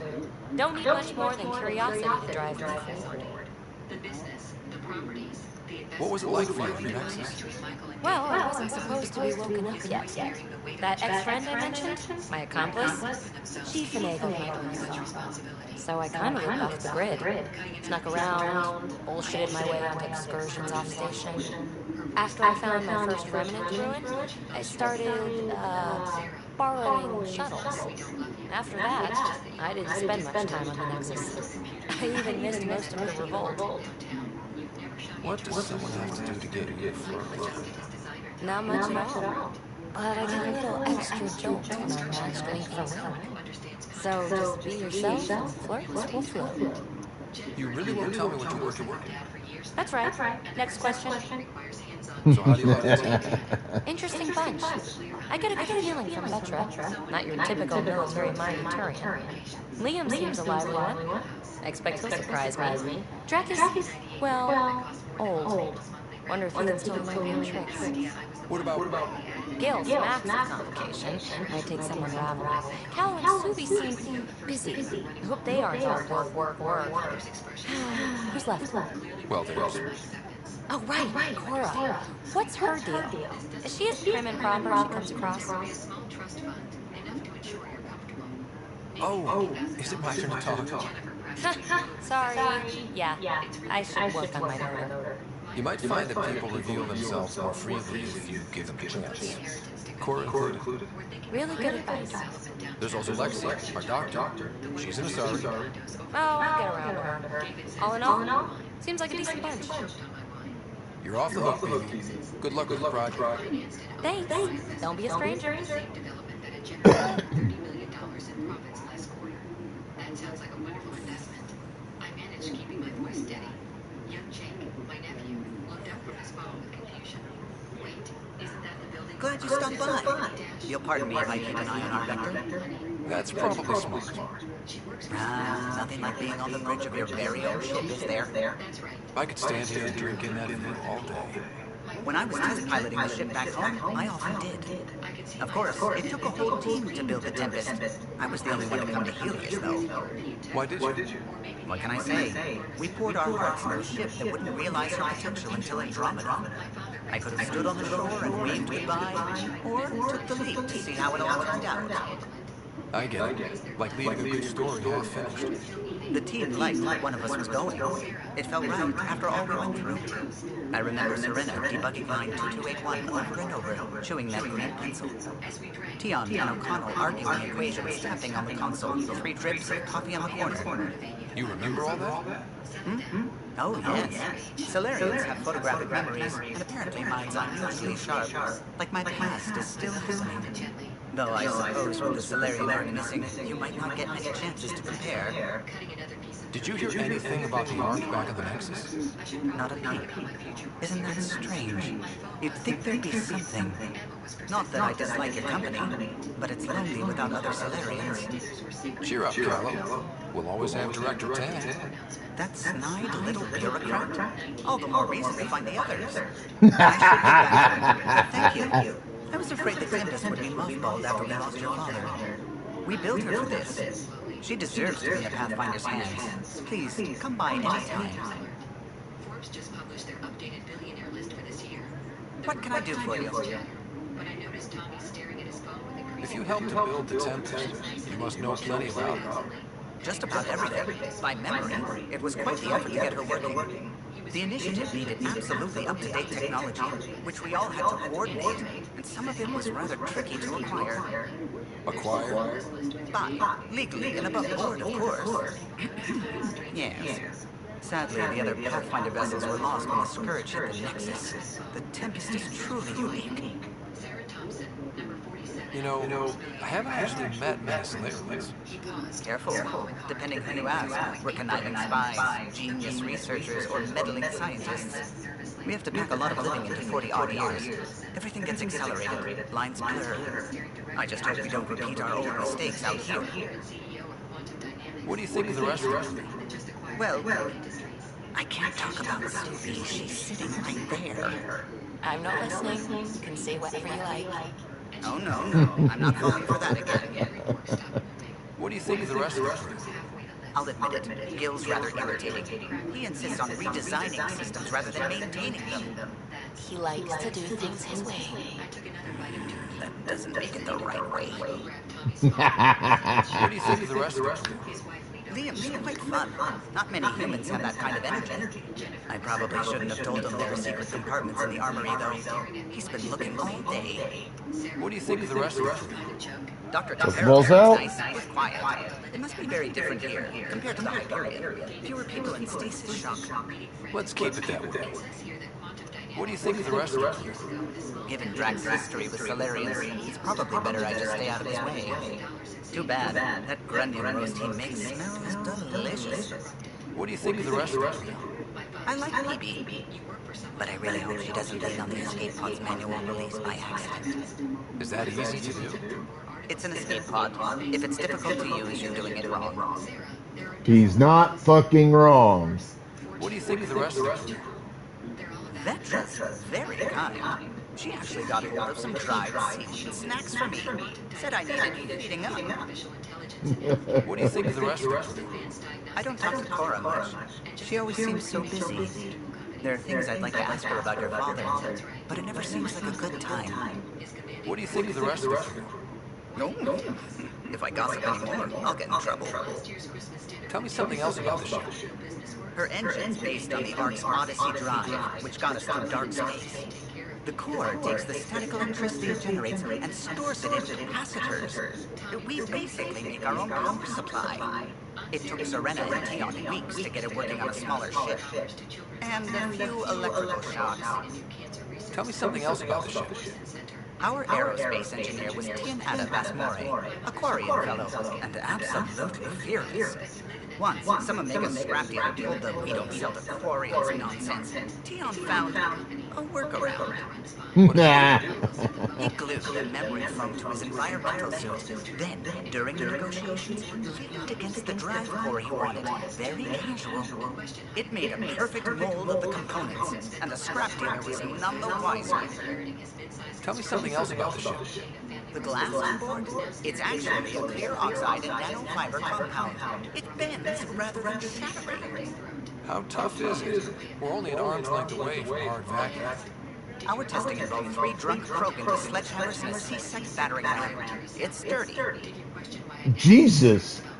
That's their testing for that? Fuck. Tell me something else about the ship. O'Connell, our systems designer, was running a power distribution model, how power moves through the ship. But he forgot to lock his terminal, and we, added a few embellishments. For 2 days, poor O'Connell was convinced that turning on all the bathroom lights would overload the engine core. Tell me something else about the ship. I'm all out of stories for now. Sorry. You'll have to make some new ones. I'll let you concentrate. You know where I'll be. You were having cash flow problems, needed capital for expansion. I provided it. My father's voice was barely a whisper. You've been our silent partner for 6 months. Scans of the Scourge. All that dark energy twisting and turning on itself.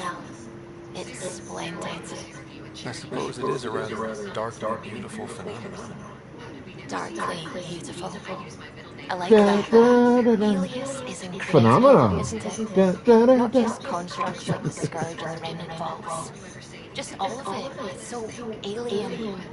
A constant reminder of the divine intelligence behind all creation. You mean a god? Yes, I believe in a higher power. I know it's a little odd, but I'm a scientist because science brings me closer to something greater than myself.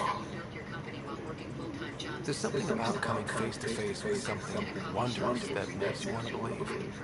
Wow. It's wonderful to meet someone who understands. I've had to justify myself so often, as if having faith in the divine invalidated my work as a scientist, as if this sacred could be diminished by the search for truth. I wasn't questioning your abilities. You never have to justify yourself to me. Thank you. I appreciate you saying that, truly. Now I should probably update the rest of the team with my latest reports. We'll talk later. I wouldn't know how to run a construction company or a restaurant chain, but you already... I saw pictures of the vault. Astounding how big it is. And how much of it didn't you see? What if it's way bigger? What's all that space for? Wild remnant parties. What else would you use it for? Well, that's the thing. Oh, joking. I see. Good one. When did you start believing in a god? My parents were both scientists. My home was ruled by rationality. So when I became a teenager, let's just say that while other kids found Batarian music, I found God. But your work as a scientist convinced me even more, especially when I got into molecular biology and physics. The patterns I kept seeing over and over again, they were like an artist's watermarks. God, to me, is an artist, an inventor, not someone I'm checking to see if I brush my teeth. What do you know about the Scourge? We established that it's artificial. Someone put it there. Or they did something that caused its creation. We don't know why. That's still a mystery. What do you know about the Remnant's terraforming network? From what I can tell, the vault is designed to adjust almost everything about a planet. Climate, pH of the soil, atmosphere composition. There's even evidence that it can propagate life. If we can figure out how to control the vaults, we could turn these worlds into perfect habitats. I take it you work closely with the Nexus science team? I tried to keep in contact with them. We discuss anything and everything we discover out here. After all, many brains are better than one, and Dr. Aridana is worth 2 or 3 at least. I work best when I have other people to bounce ideas off of. I'm still fuzzy about how we managed to see Andromeda all the way from home. It confused me too. I mean, the light lag would have made any data 2 million years out of date. So I asked Dr. Aridana, and she told me, well, it wasn't our tech that did it. It was the Geths. You're kidding. Those killer robots we have in Milky Way? Those exact ones. The initiative obtained data from an array in deep space. A Geth construct. According to Aridana, the Geth built a mass relay and turned the approach corridor into an FTL sensor. A what now? It operated like a telescope, just faster than light. It provided much more up-to-date info. We don't know why the Geth were interested in observing beyond the galaxy, though. Maybe we'll never know. Did my dad know about this? Why didn't he tell me? It's possible he didn't know. The Geth are isolationist and hostile. Using the info, even obtaining it in the first place, probably crossed a lot of boundaries. I should get back to things. After dessert, Jennifer looked like she was in shock. A couple of acquisitions, like it's buying groceries. Different scale, same principle, I said with a small smile. Tommy was still reading articles. Hell of a view. Fascinated. And Sarah, this interview from last year. You said your biggest regret was not spending more time with family. But we never made time for you. You made time for the version of me you were comfortable with. My father stood up abruptly, beginning to pace. Sarah, the things we said tonight, the way we talked about your future, your life choices, were based on your understanding of my situation. I don't blame you for that. But we do, Michael said quietly. We blame ourselves. I looked around the table at my family, really looked at them. My father, the man who had built a successful business from nothing but had never thought to ask me about mine. My mother, who had worried about my financial security while I was building a fortune. My brothers, who had pitted my simple lifestyle while I was revolutionizing entire industries. I have a proposition, I said finally. Everyone leaned forward. Familiar territory. The Nexus has been here for months. Still not enough time to survey it all. Start over. My mother I'm picking up something. I learned who I really am, and I learned who you really are when you're not trying to take care of your struggling daughter. My father sat back down heavily. Sarah, I don't know how I'm picking up something. How do we even begin to make this right? You don't need to make anything right. You need to decide if you want a relationship with me, the real me, or if you preferred the version you thought you knew. The room was quiet for a long moment. Finally, Deploying probe. and Sarah, yes. Detecting what's left of the ship. AI stuff. I'm majoring in computer science and the diagnostic systems you developed. They're like revolutionary. I smiled, the first genuine smile I'd worn all evening. I'd love to talk about that with you. And Tommy added shyly, Anomaly on tell us sensors. about the Cancer Research Center. I'm thinking about pre-med and what you're doing sounds incredible. Absolutely. My father looked at me with something that might have been respect. Sarah, would you? Probe's launched. Anomaly found. Are you sure? Might take a while. 8 years of building a company is a lot of ground to cover. We have time, my mother said quickly. All the time in the world. I nodded slowly. But first, let's finish this excellent dinner. And Dad, yes, that inheritance discussion. I meant what I said. Michael and David should get the businesses. They know them. They understand them. They've worked in them. That's exactly how it should be. David looked confused. But you can buy and sell Dad's companies 100 times over. Exactly. Which is why I don't need them. You do. The inheritance should go to the people who value it most. My father's eyes filled with tears. Sarah, Dad, you built something wonderful. You employed people. You provided for your family. You created value in the world. I'm proud to be your daughter. Even after tonight. After what we said. Especially after tonight. Because now we can finally be honest with each other. I picked up my fork and took another bite of turkey. Now, who wants to hear about the time I accidentally revolutionized medical diagnostics while trying to build a better scheduling app? And for the first time in years, my family listened, really listened to what I had to say. The Forbes list had changed everything and nothing. I was still Sarah Thompson, the girl who loved her family despite their flaws. I'm picking up something. But now, finally, they had the chance to love me back, all of me. The conversation that followed lasted until well past midnight, filled with questions, laughter, tears, and the tentative first steps to something we've never had before. Anomaly found. As I drove home to my small downtown apartment in my reliable Honda, I smiled to myself. Tomorrow I'd wake up and continue changing the world. But tonight I'd simply enjoy being part of a family that finally knew who I really was. And that, I thought as I pulled into my parking space, was worth more than any Forbes list ranking could ever measure.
Pathfinder, is it true? We're settling Eos. We've thought that before. But Eos is different now, right? Pathfinder. All right, settle down. Give him space. Lieutenant Sayak's come Dros's aid. They all wanted to see you. Real hope again. It's been a while. Relax, Lieutenant. If there was ever a day to pop some champagne. Certainly. The initiative's finally back on track. Professor Hewitt, right? What you achieved with that remnant vault is unprecedented, Pathfinder. Impossible. But with new scientific talent waking up, we'll unravel those mysteries. The whole Nexus will benefit. We've taken some hard knocks, but this proves we'll always get up again. Always. Well, what are you waiting for? There's a new world out there. Thank you. Red plane forms all day, trained new hires at night, drove an old Corolla until the heater made a grinding sound, and put every spare dollar into a savings account named Home. Madison called it sad. Mom called it my paperwork phase. Dad called me responsible when he needed money and cold when I asked for it back. The house was not fancy. A brick ranch on Willow Lane, 2 bedrooms, a finished den, a narrow porch, and a lemon tree in the backyard that leaned like it had survived things. Rachel Moore, the closing attorney, handed me the deed folder and a brass key with a red paper tag.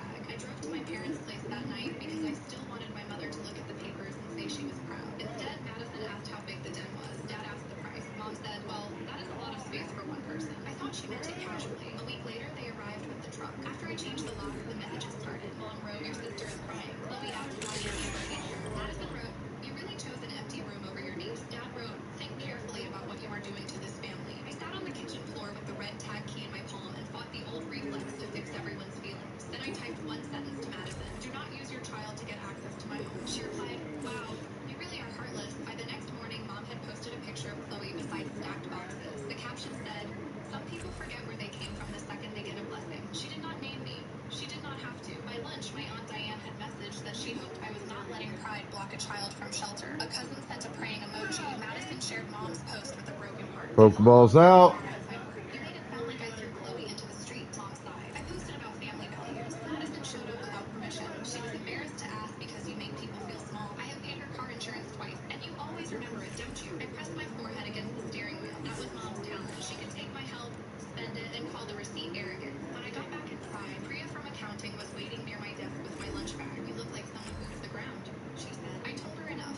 Not everything. Just the trunk, the post, the old key. She asked one thing. Did they ever see your closing folder? I almost said no. Then I remembered taking it to my parents' house. I remembered Chloe spilling juice, me going for paper towels, and coming back to find the folder closed but turned the other way. Priya's face changed. Scan every page tonight. Check your credit. And do not let them make this only emotional. People who feel entitled to your home will look for paper to support the feeling. That night, the red tag key sat beside my laptop while I scanned my deed, closing disclosure, mortgage papers, bank statements, and every text. Nothing looked stolen. Nothing new showed on my credit. Still, I made a folder named Willow Proof. The first real clue arrived in my mailbox 3 days later. A white envelope from Cedar Hill Elementary addressed to Madison Carter at my house. I called the school. The woman in the office could not discuss student records, but when I said mail for my niece came to my address, she flipped and asked, are you not the new household contact? My fingers went cold. I texted Madison a picture of the envelope. She replied, just tell them it is fine. Her bus needs a stable address. Use Mom and Dad. They are not in district. Neither am I. Yes, you are. That is why this works. I read that line twice. The house was not just an empty room to them. It was a school zone, a utility address, a clean paper. All right, so we've had a mostly successful stream today. Before you start, your sister is trying to keep Chloe in a good school. She used my address. She needed one. That is not permission. We had some early hiccups with sound and other bullshit. No, but lies break one. His voice dropped. You better hope that house keeps you warm, because pride makes a lonely home. I hung up before he could hear me breathe. The public humiliation came at my cousin Lila's baby shower that Saturday. I went because Lila had not done anything wrong. The shower was in the church fellowship hall. All folding chairs, pastel gift bags, and But despite the hiccups, which as a streamer, this shit tends to happen every now and then. Chloe on her lap. She smiled with red eyes like she had practiced looking Good stream. looked at the gift. That is generous, considering generosity has been difficult. Oh, Game with Becca, thank you for the follow from yesterday. Chloe's hair. Some people do not understand what mothers will do when their child needs a roof, heat, Thank you to everybody who showed up. every lie. But Lila stood beside a cake with tiny shoes on it, pale and embarrassed, and I refused to make her shower the courtroom they wanted. If anyone here was told I denied a child shelter, I said, you were told a version that left out consent. Madison smiled thin. Consent? It is a spare room, Amber, not a surgery. A few women gasped, and one laughed because cruelty sometimes sounds harmless when the room wants it to. Dad stood by the coffee urn and said, maybe if you spent less time protecting paperwork, Oh, that fat guy. we would not be here. I left Welcome in. started. In the parking lot, my hand shook so badly. Didn't see you pop by. Was I wrong for walking How you doing, buddy? myself at a baby shower? If you think I should not have had to prove my heart in front of folding chairs And Gouda popped in. Welcome to Gouda. and if I should have handled that moment another way, tell me. But it is that time of the night, motherfuckers. Kevin from across the street was waiting by my mailbox with a paper in his hand. This was taped to your side gate, he said. It was a city warning about possible unreported occupants and excess trash. Someone had claimed several relatives were living at my property. Nobody lives here, I said. Kevin nodded toward the paper. Someone wants a record saying otherwise. He told me he had retired from postal inspection. He did not ask for the whole story. He helped me install a doorbell camera, told me to request the city complaint, and said, do not argue with people who are building paper. Build better paper. So I did. The city emailed the complaint log. Anonymous caller stated relatives had moved in after a family dispute. I saved it. The gas company called to verify a request to add Madison as an authorized user. The caller said the request used my last four Try to find me a I denied it and saved the confirmation. Rachel Moore, my closing attorney, read everything and told raid target. letters. Make it boring and factual, she said. No feelings, just no permission. Alright, we are going to raid to a Rook Shadow, who's also playing Mass Effect Andromada. Be good to yourselves, each other, the planet, everything else. Have fun. Stay the fuck out of trouble. Exercise your rights, responsibilities, privileges, and or duties of wherever you're from. As viewers, show that love and respect to the streamers that you watch, alright? We really do appreciate it. It 100% makes our day, makes all of this worth doing. As streamers, show that same love and respect to your viewers, because we can do this job without them, but frankly, it wouldn't be any fun, and what the fuck would be the point? Alright, I will be back tomorrow and Sunday, and then, as usual, off on Mondays. So this is your immortal Sith Emperor signing the fuck out, saying, I'll see you motherfuckers on the flip side.